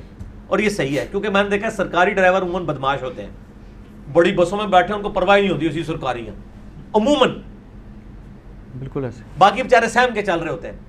جب ان کے اوپر یہ تلوار لٹکے گی نا کہ ہم نے ٹھیک کروانا ہے تو کافی حد تک سہمیں گے. تو اس طرح کے جب معاملات ہوتے ہیں نا تو وہ پھر وہ جو انہوں نے ایک فنڈ قائم کیا ہے اس میں سے وہ پیسے لے کے تو وہ گاڑی کو ٹھیک کروا دیتے ہیں. وہ مشترکہ فنڈ ہے، انشورنس کی ایک فارم ہے. یہ ہمیں اس سودی معاملات سے ہے. ہم انشورنس کو تو کوئی بھی نہیں غلط کہتا. انشورنس کو غلط اس لیے ڈائریکٹلی وہ کہہ رہے ہوتے ہیں کہ وہ چونکہ سودی کام کے اوپر آپ سے پیسہ لے کے سودی کاموں میں لگاتے ہیں یا حکومت پہ سود کو سودی قرضہ دیتے ہیں، اس سے سود لیتے ہیں، اسی میں سے آپ کو ڈیویڈنڈ دے رہے ہوتے ہیں. اس سے اختلاف ہے، اصل ایشو یہ ہے. ٹھیک. اچھا، ایک بھائی نے تجویز دی ہے جی کہ جو قبر کے اوپر جا کر جو سما کا جو عقیدہ ہے نا، ایک تو یہ دور سے آپ کریں، تو ایک کیا کہ جو قبر پہ کھڑے ہو کے سلام وغیرہ کیا جائے نا، اس پر الگ سے ایک لیکچر تفصیلی ریکارڈ کرایا جائے. ہوا ہے تفصیلی لیکچر ریکارڈ، مسئلہ نمبر 117A اور 117B عذاب قبر کے اوپر. اس میں میں نے یہ اس چیز کو ایڈریس کیا ہے اور ایک الگ سے کلپ ہے، وہ ماشاءاللہ ہزاروں لاکھوں لوگ دیکھ چکے ہیں. کیا مردے بھی بولتے اور سنتے ہیں؟ تو وہ آپ وہ کلپ اسی میں سے 117B مسئلے میں سے نکلا ہوا ہے. اور مسئلہ نمبر 5 حیات النبی صلی اللہ علیہ وآلہ وسلم، اس میں نے اس کو ایڈریس کیا ہے کہ جہاں جہاں سننا ثابت ہے ہم مانتے ہیں، جہاں پہ ثابت نہیں ہے دھکے سے ہمیں کو منوا نہیں سکتا. اچھا، یہ ایک بھائی نے اچھا سوال کیا، پریکٹیکل سوال ہے، اور اس میں ایک آدھ اور سوال اپنی طرف سے تھوڑا سا ایڈ کر لیتے ہیں کہ ہمارے ملک میں چیٹنگ ایک ایسی چیز ہے کہ شاید ہی کوئی شخص ایسا نیک ہو جو کہ جی میں نے زندگی میں کبھی ایگزامز میں چیٹنگ وغیرہ نہیں کی، تو اسلام تو اس کی اجازت ظاہر نہیں دیتا. اب اسی کی بیس کے اوپر ایک شخص نے نمبر لیے، اسی کی بیس کے اوپر اس کو جاب ملی، اسی کی بیس کے اوپر وہ کمائی کر رہا ہے. یا پھر اس میں ایک اور چیز یہ ایڈ کر لیں کہ بعض حضرات یہ بھی کہتے ہیں کہ جی جاب ملنا بھی تقریباً ناممکن ہے سوائے سفارش کے یا رشوت کے، اور اس میں پھر آگے پروموشن لینا تو سفارش کے بغیر سوال ہی نہیں پیدا ہوتا. سوال آپ نے تو کیا یہ پہلے سوال کو آپ علیحدہ رکھیں، دوسرے کو آپ بعد میں کیجیے گا، مکس ہو جائیں گے. ٹھیک ہے. تو کیا ان صورتوں میں جو ہے یہ پھر کیا کیا جائے؟ ہاں جی، پہلی بات یہ ہے کہ اگر کسی نے چیٹنگ 100% کی ہوئی ہے نا جی، اچھا، کہ وہ جس طرح ہمارے انٹیریئر سندھ کے اندر ہم نے سنا ہے کہ وہ اس طرح اوپن بک چلا رہے ہوتے ہیں معاملات 100%، ٹھیک ہے، وہ معاملہ تو ظاہر ہے غلط ہے. کسی نے کوئی ایک آدھ سوال کے اوپر چیٹنگ کر لی ہے، اس کی وجہ سے پوری کی پوری ڈگری تو اس کی ختم نہیں ہوگی نا. ٹھیک ہے. چند ایک چھوٹی چیزوں کے اوپر وہ آپ الاللمم میں آتا ہے کہ اللہ تعالیٰ چھوٹی موٹی چیزوں کو معاف کر دے گا. لیکن ایک جعلی ڈگری آپ نے لی ہوئی ہے، وہ ڈگری ایگزسٹ ہی نہیں کرتی آپ کی، یا آپ نے وہ 100% جو ہے وہ دیکھ کے پیپر دیے ہوئے ہیں، آپ نے اس کرائٹیریا کو فالو ہی نہیں کیا ہوا، وہ تو ظاہر ہے حرام ہی ہے، اس میں کوئی پوچھنے والی بات ہے. دوسرا سفارش والا جی، یہ والا اور رشوت والا. رشوت صرف اپنے جائز کام کے لیے دی جا سکتی ہے، اور جائز کام وہ ہوگا کہ جس کام کو کرواتے ہوئے آپ کسی دوسرے کا حق نہ مار رہے ہو. مثلا ایک بندے نے بجلی کا میٹر لگوانا ہے، ٹھیک ہے، میٹر آپ کا بنیادی حق ہے، آپ نے اپلائی کیا، کیو میں آپ کا نمبر بھی آ گیا، اب انہوں نے میٹر بھی آیا ہوا ہے، روک کے رکھا ہوا ہے کہ رشوت دو گے تو لگائیں گے. تو اب آپ کسی کو چیٹ نہیں کر رہے ہیں، کسی کا حق نہیں مار رہے ہیں، وہ آپ کا حق تھا اور آپ کو ایز اے لارج زاٹ دینی پڑ جاتی ہے، تو وہ دل میں یعنی اس کو برا سمجھتے ہوئے آپ دے لیں تو پھر تو ٹھیک ہے. لیکن ایک یہ ہے کہ کیو میں لوگ لگے ہوئے ہیں اور آپ جناب 50,000 روپیہ دے کے پہلے ہی اپنا میٹر لگوا لیتے ہیں، جس طرح کئی انڈسٹریلسٹ ہیں انہوں نے اپنے پورے ٹرانسفارمر لادہ سے لگوائے ہوئے ہیں، بجلی چوری بھی کرتے ہیں، وہ معاملات الگ ہیں. ٹھیک ہے. اچھا، ایک بھائی نے پوچھا جی کہ ان کے علاقے میں کچھ حضرات ہیں جو آج پہ جاتے وقت لسٹ بناتے ہیں، بلکہ یہ تو ہم نے بھی ویسے دیکھا ہے کہ لوگ پہلے وقتوں میں کہا کرتے تھے کہ روزہ رسول صلی اللہ علیہ وسلم پہ جانا، وہاں میرا نام کرنا، فلاں ابن فلاں نے آپ کو سلام کہا، یہ دعا کہی ہے، تو یہ اس کے بارے میں کیا ہے؟ کوئی فلاں ابن فلاں کو بتائیں کہ صحیح بخاری اور مسلم میں حدیث ہے، جب تم پڑھتے ہو السلام علیکہ ایھا النبی ورحمۃ اللہ وبرکاتہ، روزانہ پڑھتے ہو نماز میں، اور اکثر یہ وہ سلام بھجوا رہے ہوتے ہیں جو نماز بھی نہیں پڑھتے، تو ان کو سلام بھجوانا کس منہ سے سلام بھجواتے ہیں؟ تو السلام علینا وعلی عباد اللہ الصالحین بخاری مسلم الفاظ ہیں، جہاں جہاں دنیا میں کوئی نیک بندہ موجود ہے اللہ تعالیٰ تمہارا سلام اس تک پہنچا دے گا. تو سلام بھجوانے کے لیے کسی بندے کی ضرورت نہیں ہے، اللہ تعالیٰ پہنچا رہا ہے. ٹھیک ہے. سنن نسائی میں صحیح سند کے ساتھ حدیث ہے کہ کچھ فرشتے ہیں جو زمین میں سیاحت کرتے ہیں اور میرے امتیوں کا سلام میرے تک پہنچاتے ہیں. وہ تو پہنچ رہے ہیں. قبر رسول صلی اللہ علیہ وآلہ وسلم پہ کسی کو کہہ کے سلام بھجوانا اس کی کوئی روایت نہیں ملتی ہے. اچھا. ٹھیک ہے. ان کو کہ یہاں پہ پڑھے پہنچ رہا ہے اس طریقے سے. ہاں یہ ضرور کہنا چاہیے کہ قبر رسول صلی اللہ علیہ وآلہ وسلم کے پاس کھڑے ہو کر جب آپ اللہ کے حضور دعا کریں گے اس دعا میں مجھے یاد رکھیے، کیونکہ نبی علیہ السلام کی قبر مبارک شہر اللہ میں سے ایک جگہ ہے اور دعاؤں کی قبولیت کی جگہ ہے. ٹھیک ہے. ٹھیک ہے.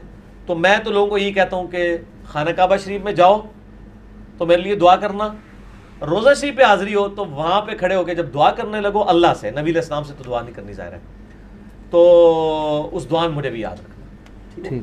روزہ شریف پہ حاضری سے متعلق جتنی جعلی اور صحیح روایتیں دونوں میں نے مسئلہ نمبر 54C اور D کے اندر بیان کر دیے قبر رسول پہ حاضری کا طریقہ.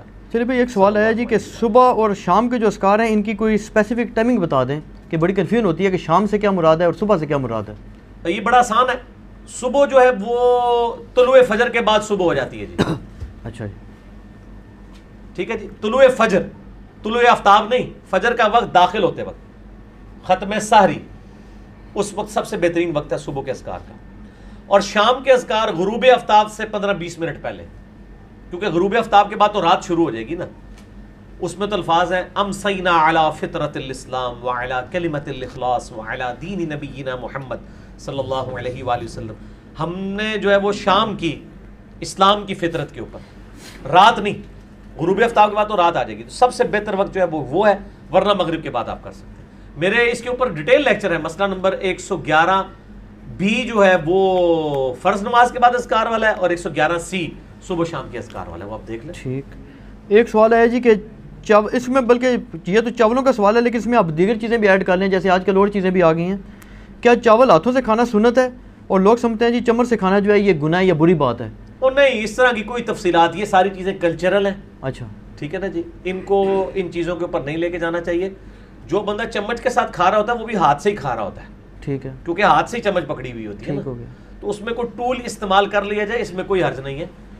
ان کو چمچوں کے اندر تو اسلام ان کا گھسا ہوا ہے. ان سے یہ پوچھیں، یہ جو آپ نے 20-20 30-30 لاکھ روپے کی گاڑیاں چندوں کی خرید کے اپنے نیچے لگائی ہوئی ہیں، اس میں تو کسی نے پوچھا کہ گدھے پہ بیٹھنا سنت ہے یا 20 لاکھ کی گاڑی میں بیٹھنا سنت ہے.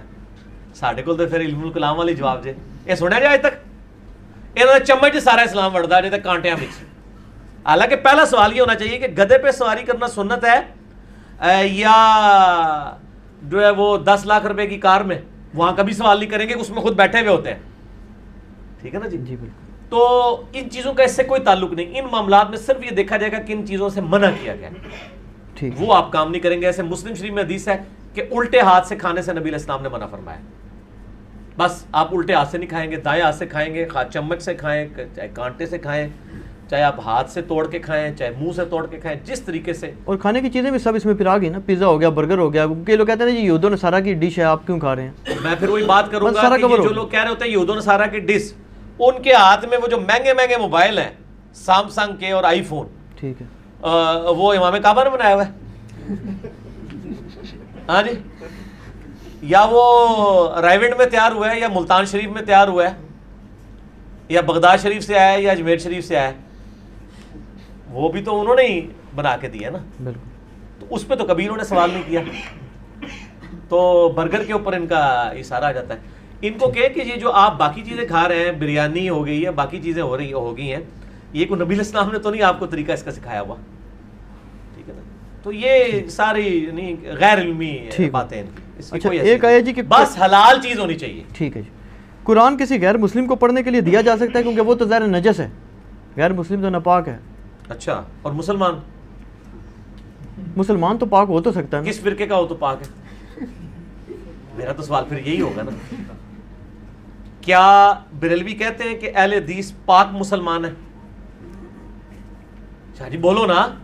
یہ تو نہیں کہتے نہیں. ہاں. کیا اہل حدیث کہتے ہیں کہ بریلوی پاک مسلمان ہے؟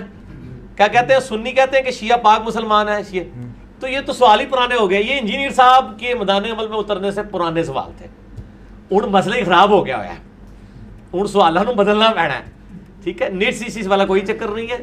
یہ غیر مسلم کو آپ, میرا اس پہ یوٹیوب پہ کلپ ہے, غیر مسلم کو قرآن پڑھنے کے لیے دے سکتے ہیں, اور اس میں بعض علماء نے کا ترجمہ دیں, عربی نہ دیں, بالکل غلط ہے.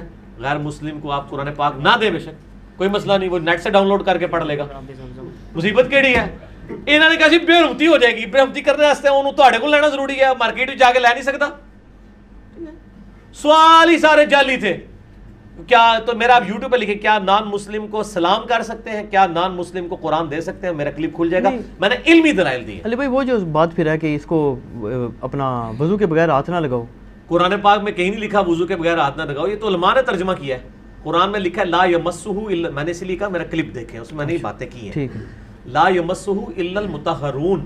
اللہ تعالیٰ نے کہا ہے, یہ کافر کہتے تھے کہ یہ جنات نے قرآن نازل کیا. اللہ تعالیٰ فرماتا ہے یہ فرشتوں نے نازل کیا ہے. اچھا, قرآن اس جگہ پہ ہے فی کتاب مکنون, فی کتاب مکنون لا یمسہ الا المطہرون تنزیل من رب العالمین. ٹھیک ہے, یہ لوح محفوظ سے اللہ نے اتارا ہے, وہاں پہ کوئی ناپاک روح نہیں جا سکتی ہے, وہاں پہ فرشتے پاکیزہ جاتے ہیں. اچھا باقی جو اس کے اچھا یہ جو حافظ قرآن ہے جی, اس کے تو سینے میں قرآن ہوتا ہے, سینے تو آپ اس کو ٹائلٹ میں کیوں جانے دیتے ہیں؟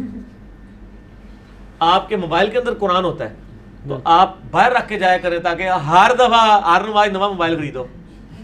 یہ بات تویز کے بارے میں بھی لوگ پوچھتے ہیں کہ جی اتار کے جانا چاہیے. ہاں بس چھوڑ دو. ٹھیک ہے. اچھا یہ جو دیگر جو متبرک قسم کی مسلمانوں کی اسپیسیفک چیزیں ہیں, جیسے یہ اب زمزم ہو گیا, کھجوریں وغیرہ لاتے ہیں, یہ بھی ان کو دی جا سکتی ہیں؟ کن کو کیوں نہیں دے, دو. وہ اللہ نے رزق پیدا کیا میرے بھائی. ٹھیک ہے. اور میں آپ کو بتاؤں, یہ تو ان کی مہربانی, یہ آپ کو وہ کھلا رہے ہیں. اس وقت تسبیحیں ایڈی تسی ٹوپیاں پائی ہیں چائنا سے آ رہی سر, چائنا دی, اور چائنا نے اللہ کو نیچے بندے ایتھیس جے جی. چلو امریکہ تو یا انگلینڈ تو آ جاتا کچھ بہتر ہوئے گا, اہلے کتاب تے آنے نا ٹوٹی پوٹی فارم میں. چائنا والے تو خدا کو نہیں مانتے. 3 سے 4 ارب ڈالر کا بزنس ٹوپیوں اور تسبیحوں کا ہے چائنا کا.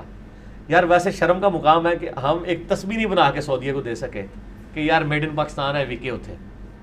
انہوں نے اتنی سستی, آج سے 50 سال پہلے جو آپ کی تسبیح بکتی تھی نا, آج وہ اس ریٹ کے اوپر آپ کو تسبیح اسی سے بھی سستی, اور مچھی ٹوری پا کے دے رہے ہیں جناب, یہ ٹوٹتی بھی نہیں. تو اسی تندیاں مار دے تو 2 تروا لگی اور ٹوٹ گئی تسبیح, وہ ٹوٹتی بھی نہیں ہے. اتنی سستی ان کی ٹوپیاں ہیں, اتنی سستی. تو یہ سارے غیر مسلم دے رہے ہیں. ایون یہ جو یہ شاہ جی یہ جو قرآن و حدیث جن پرنٹنگ پریسز پہ چھپ رہا ہے, وہ امام کعبہ نے بنایا ہوا ہے, یا بادشاہی مسجد کے امام نے, یا شاہ فیصل مسجد کے امام نے یہ پرنٹنگ کی مشینیں بنائی ہیں جس پہ یہ قرآن پاک چھپ رہے ہیں, یہ گوروں نے بنائی ہے. اچھا اس سے ایک ضمن سوال ہے شاہ جی, پہلے میرا مسئلہ حل کرو. نہیں یہ تو گوروں نے بنائی سر. ہاں تو سر پھر تو بہت گل آگے نکل گئی ہے. اور تھنک آؤٹ آف باکس. ہاں پیپر. اچھا علی بھائی ایک اعتراض اکثر و بیشتر نا لبرل ٹائپ طبقے کے لوگ بھی کرتے ہیں کہ یار یہ جب پرنٹنگ پریس آیا تھا تو اس کو علماء نے حرام کہا تھا, یہ بات درست ہے کہ جھوٹ ہے؟ تو علماء نے کہا تھا, تو علماء جواب دیں, انجینئر صاحب نے اس ٹائم بھی جائز کہا تھا, اس ٹائم کے جو انجینئر تھے جی, علماء نے حرام کہا تھا اس کو. ظاہر ہے بڑی مخالفت کی تھی ان لوگوں نے, تو توپ کی مخالفت کی, گنوں کی مخالفت کی. یہ جو ہماری سلطنت عثمانیہ کا جو زوال ہوا ہے علماء کی وجہ سے ہوا تھا. شروع میں انہوں نے فتوے دیے تھے کہ یہ پرنٹنگ پریس حرام. جی جی جی, یہ تو بالکل ڈیفینیٹ ہے, ایسا ہی ہوا تھا. اچھا غسل کے لیے, اچھا میں آپ کو چھوڑ دیں, پرانی بات تو چھوڑ, نئی بات. کیا یہ علماء نے فتویٰ دیا تھا کہ ویڈیو کیمرے میں تصویر بنانا حرام ہے؟ ہم نے سنا ہے بزرگوں سے. جی سنا ہے کہ سنا نہیں, آپ نے تو دیکھا ہوا ہے. بالکل. الیاس قادری صاحب نے فتوے دیے تھے, وہ بیٹھتے نہیں تھے, اور کتنے لوگ ہیں جو نہیں بیٹھتے تھے. یہ تو سنا ہوا نہیں, تمہاری آنکھوں کے سامنے ہے. تو پیچھے بھی ان کے بزرگ یہی کچھ کرتے رہے. ٹھیک. اچھا غسل کے لیے کہ تمام جسم کے ہر بال کا بھیگنا ہی ضروری ہے؟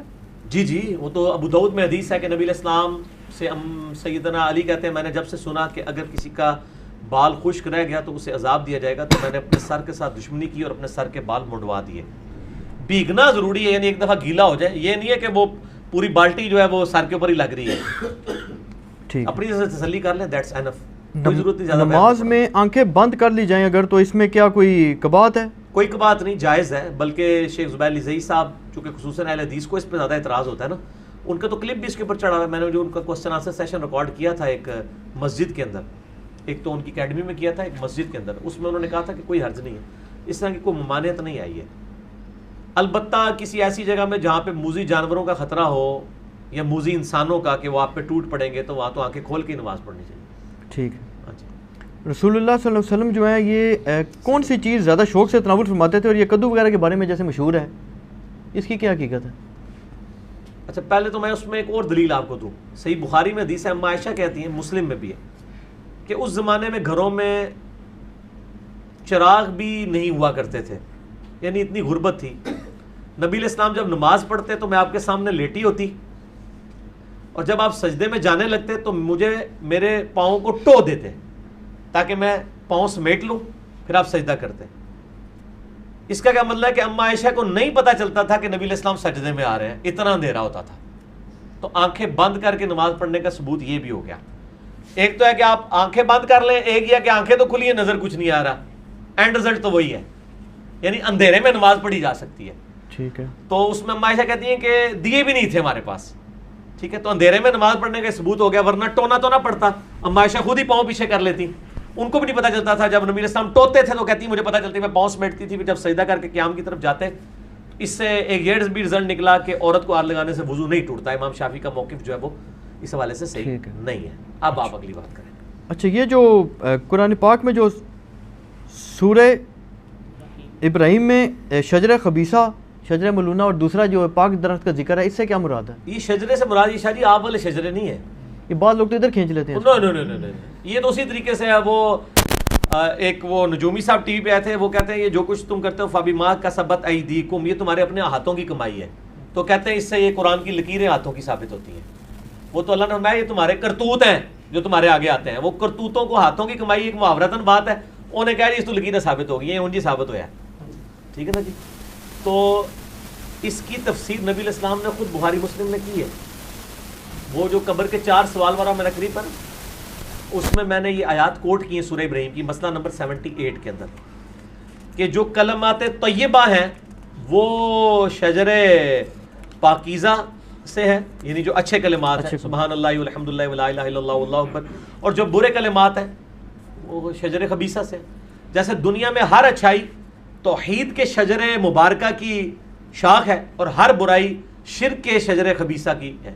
اس سے مراد وہ پنجابی والا شجرہ نہیں ہے، اس سے مراد وہ درخت کی اللہ نے ایک مثال دی ہے، اور کہا کہ اس کا یہ درخت ایسا ہے کلمہ طیبہ کہ جس کی اصل جو ہے وہ ادھر ہے اور آسمانوں تک وہ پھیلا ہوا اتنا بڑا درخت ہے. تو یہ اللہ نے پریکٹیکلی ان آیات کا ترجمہ پڑھ لے تو اس سے مراد شجرہ نسب نہیں ہے، اس سے مراد ایک مثال. ٹھیک ہے. یہ تو پتہ نہیں، اتنا جاہل تو کوئی بھی نہیں ہے، اتنے جاہل بھی مارکیٹ میں آ گئے جو. اچھا، میں آپ کو ویسے بتاؤں، آپ کہہ رہے ہیں جیل کی بات، میری ایک دفعہ ایک پروفیسر صاحب سے ملاقات ہوئی ہے، تو بہت بڑے غالی تھے وہ، اور پتہ نہیں کیا ان کا عقائد تھے. تو وہ انہوں نے ایک عجیب بات کی. وہ کہتے ہیں جی میں 5 سال کا کورس کراتا ہوں، اس کا نام میرا سے نکل گیا. جیسے یہ نہیں ہوتا آپ کا تھیولوجی، اس قسم کا کوئی کورس کراتے ہیں. جینیالوجی کے اوپر؟ نہیں، جینیالوجی نہیں، یہ تھیولوجی ہوتی ہے نا، جیسے آپ کی ریلیجن کی جو اسٹڈی ہوتی ہے. تو انہوں نے کہا جی کہ جیسے اسلام ہے نا، جیسے آپ نے پی ایچ ڈی میں آپ کو بچے کو پہلے دن نہیں ڈالتے، پچھلی آپ کو جماعتیں پڑھنی پڑتی ہیں. انہوں نے کہا یہ اس کی انہوں نے مثال دی تھی. کہتے ہیں جی ڈاکٹر طاہر القادری صاحب نے نا کوئی لیکچر دیا ہے جس میں انہوں نے ذکر کیا اس کا شجرہ طیبہ شجرہ خبیثہ کا. تو میں نے ڈاکٹر صاحب کو لکھا ہے کہ اس کا جواب زبور میں موجود ہے. جب تک آپ نے زبور نہیں پڑھی آپ کو نہیں پتہ چلے گا. زبور میں نہیں، بخاری مسلم کے اندر موجود ہے کہ شجر خبیثہ اور شجر طیبہ کیا ہے.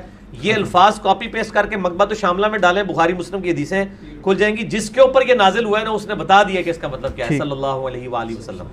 اچھا، اس میں آگے سوال ہے جی کہ یہ سورہ بقرہ میں گندم، ساگ، کھیرا، پیاز، لہسن وغیرہ کو ادنا کہا گیا، کھانے کو محتاجی ذلت مسلط ہونے کا کیوں کہا گیا؟ پہلی بات کھیرے کا تو ذکر ہی کوئی نہیں ہے اس میں. کھیرے کا ہے؟ ہاں. اور کیا آپ نے نام لیے؟ پیاز، لہسن. پیاز ہے، لہسن بھی ہے. ہاں جی. ہاں، یہ اس طرح نہیں ہے. جنتی کھانوں کے مقابلے پہ تو یہ کم تر کھانا ہی ہے نا سا جی. جی. تو ان کو تو من و سلوا مل رہا تھا، ٹھیک ہے نا جی. سلوا ایک پرندہ تھا، پروٹینز وہاں سے ان کو ملتی تھی، وہ جھنڈوں کے جھنڈ آ کے بیٹھ جاتے تھے، وہ شکار کر لیتے تھے. اور من شام کے وقت، رات کے وقت شبنم پڑتی تھی جو میٹھی ہو، مطلب اس کو وہ سمجھ لیں بندیاں جس طرح ہماری میٹھی ہوتی ہیں، وہاں سے کاربوہائیڈریٹس ملتے تھے. جنتی خوراکاں کھا رہے سن، کوئی محنت نہیں کرنی پی رہی سی. تے کہندے نے اسی تے پیاز کھانا ہے فلاں. اللہ نے فرمایا ہے کہ یار جنتی خوراکاں نو چھڈ کے تسی اے اونٹ کرنا ہے. تے اللہ نے فرمایا کہ ہن پھر تسی جاؤ زمین وچ ہل چلاؤ. اگر آپ نے میری غذا نہیں جنتی قبول کرنی تو اب محنت کرنی پڑے گی. تو من و سلوا کو انہوں نے چھوڑا. اللہ نے جنت کے مقابلے میں اسے کہا ہے حقیر تر. ٹھیک ہے، یہ یعنی وہ کھانا حقیر نہیں ہے، کمپیریٹیولی ود رسپیکٹ ٹو جنت. من و سلوا کے مقابلے پہ تو حقیر تر ہے. ہم بھی کہتے ہیں کہ جنت کے مقابلے پہ دنیا کی ہر نعمت حقیر ہے. ٹھیک ہے نا. اور یہاں پہ میں ایک اور بات کر دوں وہ شعر لکھا ہے الیاس قادری صاحب نے, خدا گر قیامت میں فرمائے مانگو, لگائیں گے دیوانے نعرہ مدینہ. وہ کہتے ہیں کہ ہم سے قیامت کے دن اللہ نے پوچھا نا کہ بھئی کیا چاہیے ہے, تو ہم جنت نہیں مانگیں گے, ہم مدینہ مانگیں گے. اس کا جواب غلام سو سعیدی صاحب نے بڑا پیارا دیا ہے. انہوں نے کہا حضرت صاحب قیامت والے دن تو نبی علیہ السلام نے جانا ہے جنت میں, تو ہم نے مدینے میں آگے کیا لینا ہے؟ ہائے ہائے ہائے ہائے, او یار مدینہ مدینہ اس لیے تھا کہ نبی علیہ السلام ہے, جو تو دولہا ہی اسے ٹر گیا ہے تو مدینہ دے سٹیٹس وہی ہو گیا جو باقی شہروں ہے. تو خدا گر قیامت میں فرمائے مانگو تو ہم تو نعرہ لگائیں گے ہمیں جنت الفردوس میں نبی علیہ السلام کا پڑوس چاہیے, مدینہ شریف نہیں چاہیے. ٹھیک ہے, مدینہ شریف دنیا میں آپ مانگے کہ مدینے میں موت ملے, جو مسلم میں حدیث ہے جو مدینے میں مرے گا اس کی شفاعت میں کروں گا. تو ترمذی میں حدیث ہے مدینے میں موت مانگو. صحیح بخاری میں حضرت عمر کی دعا ہے, اے اللہ مجھے مدینے میں موت دینا اور شہادت کی موت, اور دونوں دعائیں حضرت عمر کی قبول ہوئی ہیں. ٹھیک ہے نا, دنیا میں تو ہم مدینہ مانگیں گے لیکن مرنے کے بعد تو جنت الفردوس مانگنی ہے. ٹھیک ہو, اور دنیا میں بھی آخرت کے لیے جنت ہی مانگنی ہے. ٹھیک ہو گیا. اچھا ایک سوال ہے جس کی کچھ سمجھ نہیں آئی کہ قوم سبا کو اللہ تعالیٰ نے کیوں تباہ کیا تھا حالانکہ شیطان کو ان پر کوئی اقتدار نہ تھا؟ قوم سبا کو, یہ ملکہ سبا والی قوم جو ہے, یہ ایک ہسٹوریکل کوسچن ہے. وہ شرک تو کرتے تھے نا, وہ سورج کی پوجا نہیں کرتے تھے. قرآن پاک میں یہ ہے, وہ حدود کہتا ہے کہ میں نے دیکھا ہے کہ وہ سورج کو پوجتے ہیں, اللہ کی پوجا کرتے ہیں. مشرک تو تھے نا. کن بندوں کی دعا قبول نہیں ہوتی؟ یہ سوال ہے. جی سوال ہے. ہر مسلمان کی دعا قبول ہوتی ہے کسی نہ کسی فارم میں. جامع ترمذی اور مسند احمد میں حدیث ہے کہ یا تو جو مانگا جاتا ہے وہی دے دیا جاتا ہے, یا اس کے بدلے کوئی تکلیف دور کر دی جاتی ہے, قیامت کے دن تک کے لیے اس کو سٹور کر دیا جاتا ہے. ٹھیک ہے. تو میرا دعا کے اوپر بھی یعنی ایک مسئلہ 82 ریکارڈڈ ہے, اس میں نے یہ ساری حدیثیں بتائی ہیں. بہرحال صحیح مسلم میں حدیث ہے کہ ایک شخص دور دراز کا سفر کر کے آتا ہے, ہاتھ لمبے کر کے کہتا ہے یا رب یا رب یا رب, اور دعا کرتا ہے. حالانکہ وہ حرام کی غذا سے پروان چڑھا ہوتا ہے, اس کے کپڑے حرام کے ہوتے ہیں, اس کا کھانا پینا حرام کا ہوتا ہے. اللہ تعالیٰ ایسے شخص کی دعا کیوں کر قبول کرے گا؟ تو رزق حرام والا معاملہ ہے. اسی طریقے سے صحیح مسلم میں حدیث ہے کہ جو کسی نجومی کے پاس فال نکلوانے کے لیے گیا 40 دن تک اللہ تعالیٰ اس کی کوئی نماز قبول نہیں کرے گا. جب نماز ہی قبول نہیں کرے گا تو دعا بھی قبول نہیں کرے گا. ٹھیک. اچھا ایک سوال ہے جی کہ دھوکے باز بندہ ہو, کوئی بھی کسی قسم کا فراڈ وغیرہ کرتا ہو تو اس کے پیچھے نماز ہو جاتی ہے؟ پھانسی کی ہے نا. یہ جو سوال خود کر رہا ہے نا, اس کو کہیں کہ تو قرآن کے اوپر حلف دے کہ تو نے کبھی کسی کے ساتھ فراڈ نہیں کیا, تو پھر تجھے کہیں گے تو گھر پڑھ لے. یعنی ہم لوگ آئیڈیل کی تلاش, ہمارے یہاں پہ بھی وہ سیاستدانوں کے خلاف اتنی بڑی باتیں لوگ کر رہے ہوتے ہیں, جی فلانا چور فلانا ہے فلانا ہے. میں یہ کہتا ہوں یار آپ کیا ہو؟ تو آپ میں سے ہی وہ ہے نا. جس طرح وہ ایک لڑکے کا فیل ہو جاتا ہے نا, تو اس کا باپ کہتا ہے کہ بیٹا تو کیوں فیل ہوا؟ وہ کہتا ہے جی ابا جی وہ جو آپ کا فلاں دوست ہے اس کا بیٹا بھی فیل ہو گیا. وہ کہتا ہے پتر تو کیوں فیل ہویا؟ وہ کہتا ہے ابا جی جو فلانا تھوڑا دوست ہے وہ بیٹا بھی فیل ہو گیا. کہنا میں تمہیں پوچھ رہا ہوں, انہوں نے کہا ابا جی میں بھی تھوڑے دوستوں کے نال ہی سا نا, میں بھی فیل ہی ہونا سی نا. ٹھیک ہے نا جی. تو جب ہم خود ہی یہی کچھ ہیں تو ہمارے اوپر بھی وہی لوگ ہی آئیں گے نا. یہ تو نہیں ہو سکتا کہ اس سسٹم میں سے کوئی پارسا بندہ اوپر آ جائے جب سب نیچے. جو جدھر ہے جس کا جتنا داؤ لگا ہوا ہے لگا رہا ہے. کیا آپ ایک ریڑھی بان کو سمجھتے ہیں؟ صبح کے وقت وہ اللہ کا نام لے کے بیٹھتا ہے, لیکن وہ سامنے داغی پھل اس طرح سجانا شروع کرتا ہے تو وہ اور لیکن اس سے کیا کہتا ہے ساڈے قرآن بڑے پیڑے نے, سب تو بڑا پیڑا تو ہے, تو ہوتا تو اس تو بڑا پیڑا ہوتا. ٹھیک ہے. اب تو نہیں, ایک میں جس چیز سے گزرا ہوں کہ ایک بندے کو اس نے مجھے لفافہ دیا, مجھے کہا نہیں پاؤ نہیں چون کے. میں نے کہا یار یہ کون سا نیک آدمی ہے. میں نے چون کے امرود ڈالے.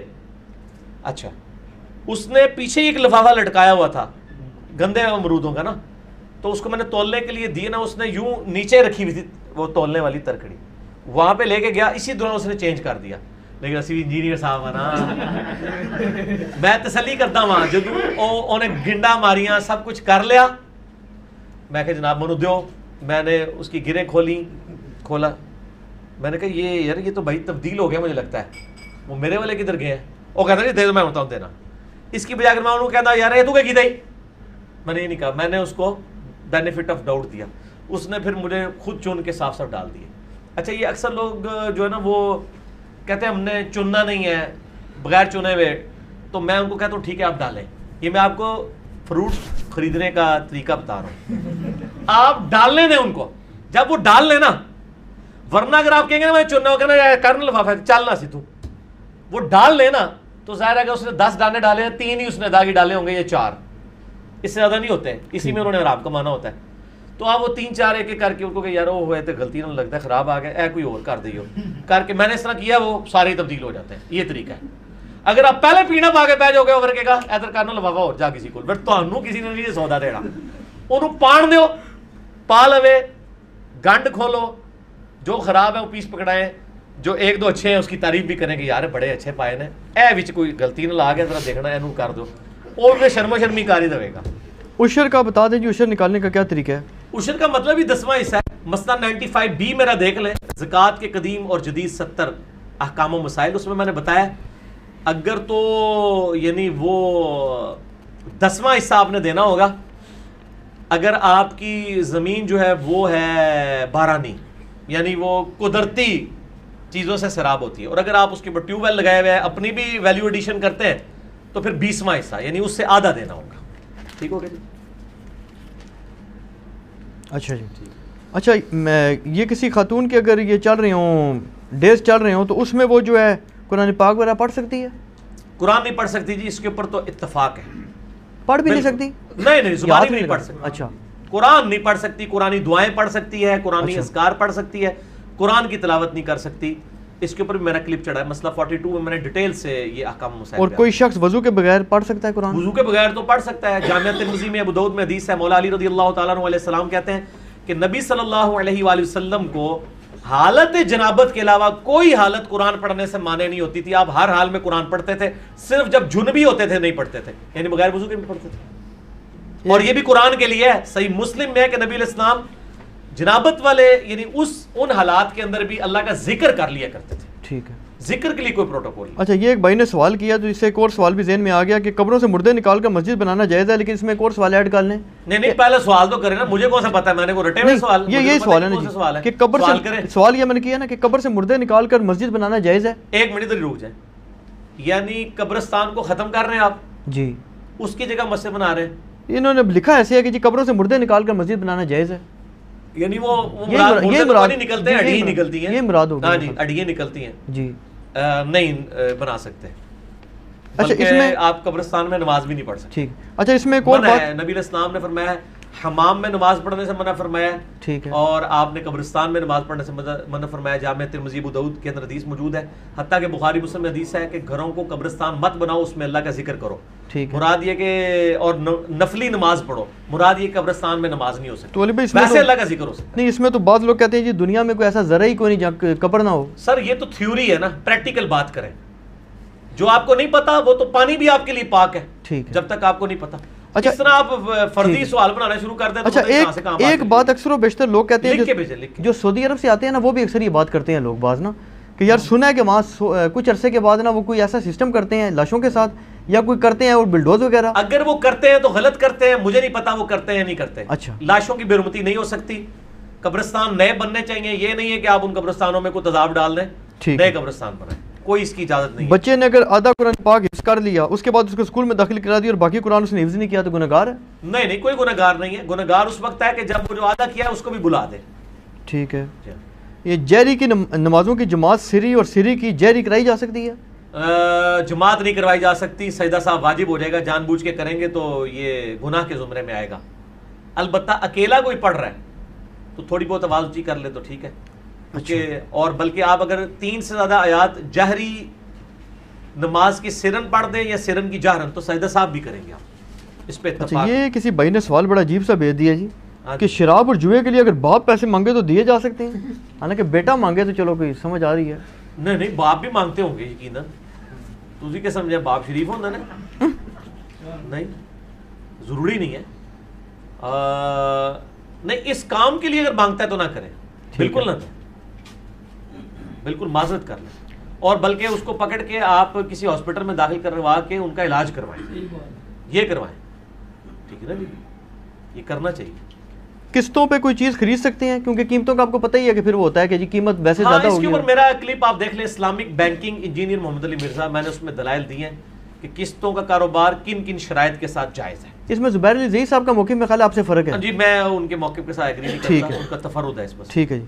کیا کھانے کے بعد اس میں ڈاکٹر سار صاحب کا بھی موقف ہے؟ ڈاکٹر صاحب کے موقف کے ساتھ کھانے کے بعد پانی نہ پینا سنت ہے یا پینا سنت ہے؟ میڈیکلی تو یہی ہے کہ کھانے کے بعد پانی نہیں پینا چاہیے، کیونکہ وہ پھر کھانے کے بعد جب آپ پانی پیتے ہیں تو کھانے کے فوراً بعد ایسڈ جو میدا چھوڑتا ہے نا آپ کو اس کو ہضم کرنے کے لیے، وہ پانی ڈالنے کی وجہ سے وہ ڈائلیوٹ ہو جاتا ہے، پھر اس کو اور تیزاب چھوڑنا پڑتا ہے. ٹھیک ہے. تو میڈیکلی جو چیز نقصان دہ ثابت ہو جائے وہ آپ کو اس کے اوپر عمل کرنا ہوگا، وہ قرآن و سنت پہ عمل کرنا ہے، کیونکہ قرآن حکیم نے دونوں علوم سکھائے نا، ریویلڈ نالج بھی اور ایکوائرڈ نالج. بالکل. اچھا ایسے آپ قرآن حدیث میں تو کوئی نہیں ہے کہ آپ تیزاب نہ پئیں، لیکن ہمیں پتہ ہے تیزاب پئیں گے تو مر جائیں گے. ٹھیک ہے. قرآن حدیث میں تو کہیں لکھا ہے کہ یورینیم کو نیکڈ آپ ہاتھ لگائیں تو اسکن کینسر ہوگا، لیکن ہمیں پتہ ہے. مسئلہ 39 ہے میرا، علم سائنس اور علم وحی اور ان کا دائرہ کار، اس میں نے یہی باتیں کی. اچھا 2 سوال آگے جی ایک ہی ٹاپک سے جڑے ہوئے کہ قسطوں پہ گھر یا پلاٹ لے لیا ہے، کمرشل استعمال کی نیت کمرشل کی ہوئی ہے، تو اب قسط فی الحال ہم ادا کر رہے ہیں، اس سے مراد یہی ہوگی کہ ہم نے کسی سے بینک سے لیا ہے یا جیسے بھی، تو اس دوران میں اس پر زکوٰۃ دی جائے گی یا نہیں؟ نہیں، ابھی تو آپ مکمل مالک نہیں نہ ہوئے. جب تک مکمل مالک نہیں ہوتے تو زکوٰۃ بھی اس صورت میں ہوگی کہ جب آپ نے اس کو، یہ آپ کا مال تجارت ہے، بیچنے کی غرض سے آپ بنا رہے ہیں. اگر آپ اپنے استعمال کے لیے پھر تو کوئی زکوٰۃ نہیں. انہوں نے لکھا تو یہ کمرشل کی نیت کی. زکوٰۃ کے اوپر میرے بھائی مسئلہ 95B زکوٰۃ کے قدیم اور جدید 70 احکام و مسائل. میرا الحمدللہ علی وجہ بصیرت دعویٰ ہے کہ زکوٰۃ کے موضوع پہ نہ کوئی ایسی کتاب آپ کو ملے گی، نہ کوئی تقریر، کہ جس میں، کیونکہ میں نے ایک پورا رمضان میں، لوگ تو رمضان شریف میں اعتکاف بیٹھ کے 10 قرآن ختم کرتے ہیں نا، میں نے پورا رمضان لگا کے زکوٰۃ کا لیکچر تیار کیا تھا، مجھے یاد ہے، پورا رمضان چھٹیاں لے کے، اور وہ 95B میں نے ریکارڈ کرایا تھا، 95A اور B وہ آپ دیکھیں، سب کچھ کور کیا. گھر کرائے پر دینا ہے لیکن ابھی کرائے پہ چڑھا نہیں ہے. ہاں جی. تو زکوٰۃ گھر کی مالیت کل پر دے دیں گے یا کرائے پر؟ وہ اگر کرائے کی غرض سے آپ نے رکھا ہوا ہے نا مکان، تو مکان کے اوپر زکوٰۃ نہیں ہوگی، اس کے کرائے پہ زکوٰۃ ہوگی، وہ بھی اگر جڑ جائے. اگر وہ کرایہ آپ ساتھ ساتھ کھا لیں گے تو کوئی زکوٰۃ نہیں ہے، کیونکہ پیسہ رننگ میں آ گیا. ٹھیک ہے. اور زکوٰۃ کے پیسوں سے کسی کو عمرہ کرا دیا جائے تو کیا اس میں کوئی حرج ہے؟ کروانا چاہیے، بالکل، عمرہ بھی کروائیں، لوگوں کے قرض بھی اتاریں، ٹھیک ہے، کوئی حرج نہیں. اچھا بعض حضرات کہتے ہیں جی کہ رسول اللہ صلی اللہ علیہ وسلم نے خواب میں آ کر ہمیں تسبیح یا جھنڈا عنایت فرمایا، اور جب خواب سے اٹھے تو وہی تسبیح جھنڈا وغیرہ ہمارے پاس موجود تھا. اس طرح کی کرامات بالکل جھوٹ بولتے ہیں سر، بالکل جھوٹ بولتے ہیں، ایسا نہیں ہوتا، بالکل جھوٹ بولتے ہیں. نہیں، اس کی کیا دلیل ہے کہ جھوٹ بولتے ہیں؟ دلیل تو وہ دیں گے نا جو کہہ رہے ہیں سچ ہے. سر انہوں نے ابھی تک جتنی چیزیں نکالی ہیں ان کی جھوٹ نکل آئے ہیں، تسی تو یہ دس رہے ہو نا کہ ثابت کرو یہ نہیں ہے، انج تو نہیں ہوتا نا جو کہہ رہا ہے.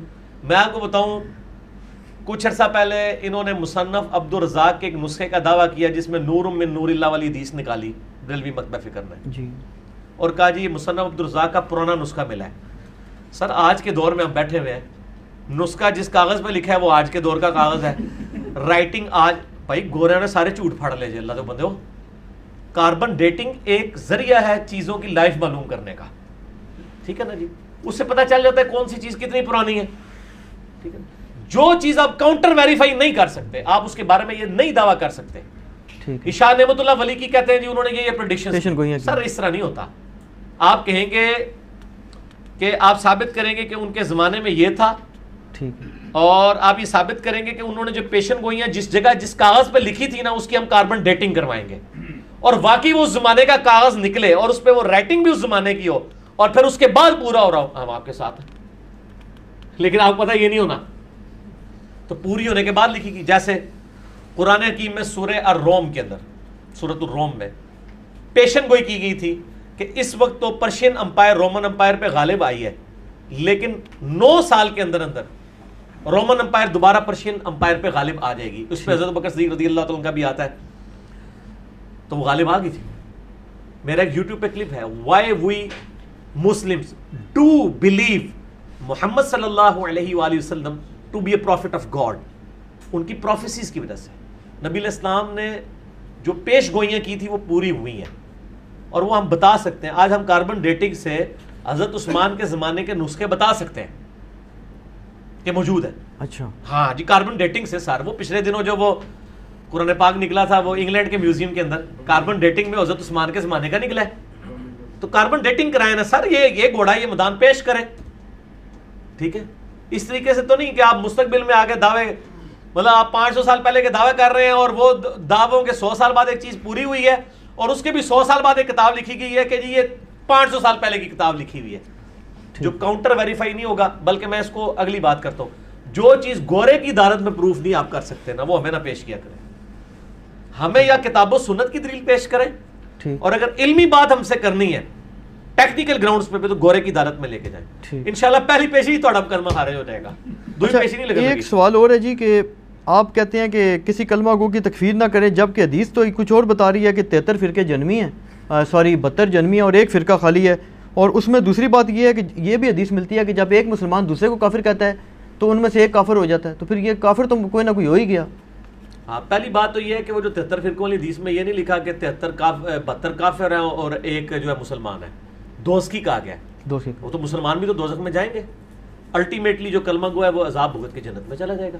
73 فرقوں میں میری آپ کے ساتھ ایک ڈسکشن ہے، لاکھوں لوگوں نے وہ ویڈیو دیکھی ہے. 73 فرقوں والی حدیث 73 ڈیجٹ میں فرقوں والی حدیث یوٹیوب پہ لکھیں، انشاءاللہ ہمارا کلپ ٹاپ پہ آئے گا. اس میں میں نے ساری ڈسکشن کی ہے. تکفیر تو بہت بڑا حکم ہے، آپ کسی کو اسلام سے باہر نکال رہے ہیں. یہ تو جو نکال رہے ہیں ہم ان سے پوچھتے ہیں نا، یہ ہمیں ان سے پوچھنا چاہیے. ہم تو کسی کو نکال ہی نہیں رہے، اس لیے ہمیں ٹینشن ہی کوئی نہیں ہے.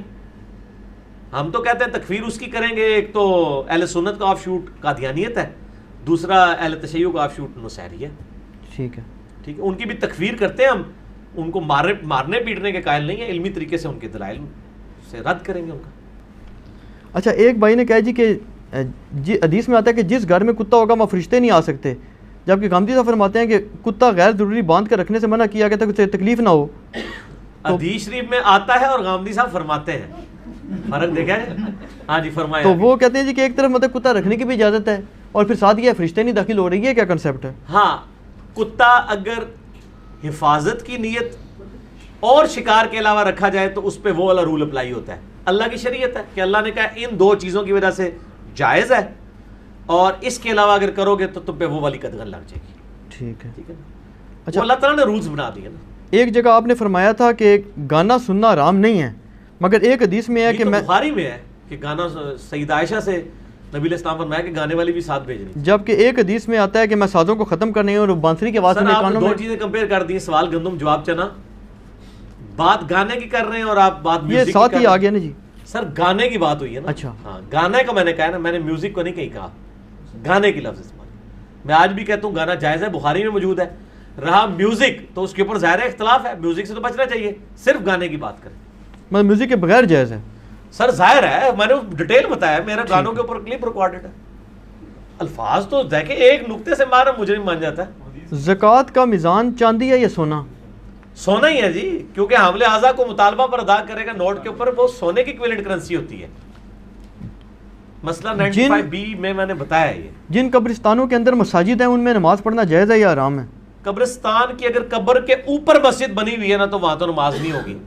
اگر قبرستان کے سائڈ پہ مسجد بنی ہوئی ہے قبروں کے ساتھ، اور مسجد کے اندر قبریں نہیں ہیں کہ سامنے قبر آ رہی ہو، تو پھر نماز جائز ہے.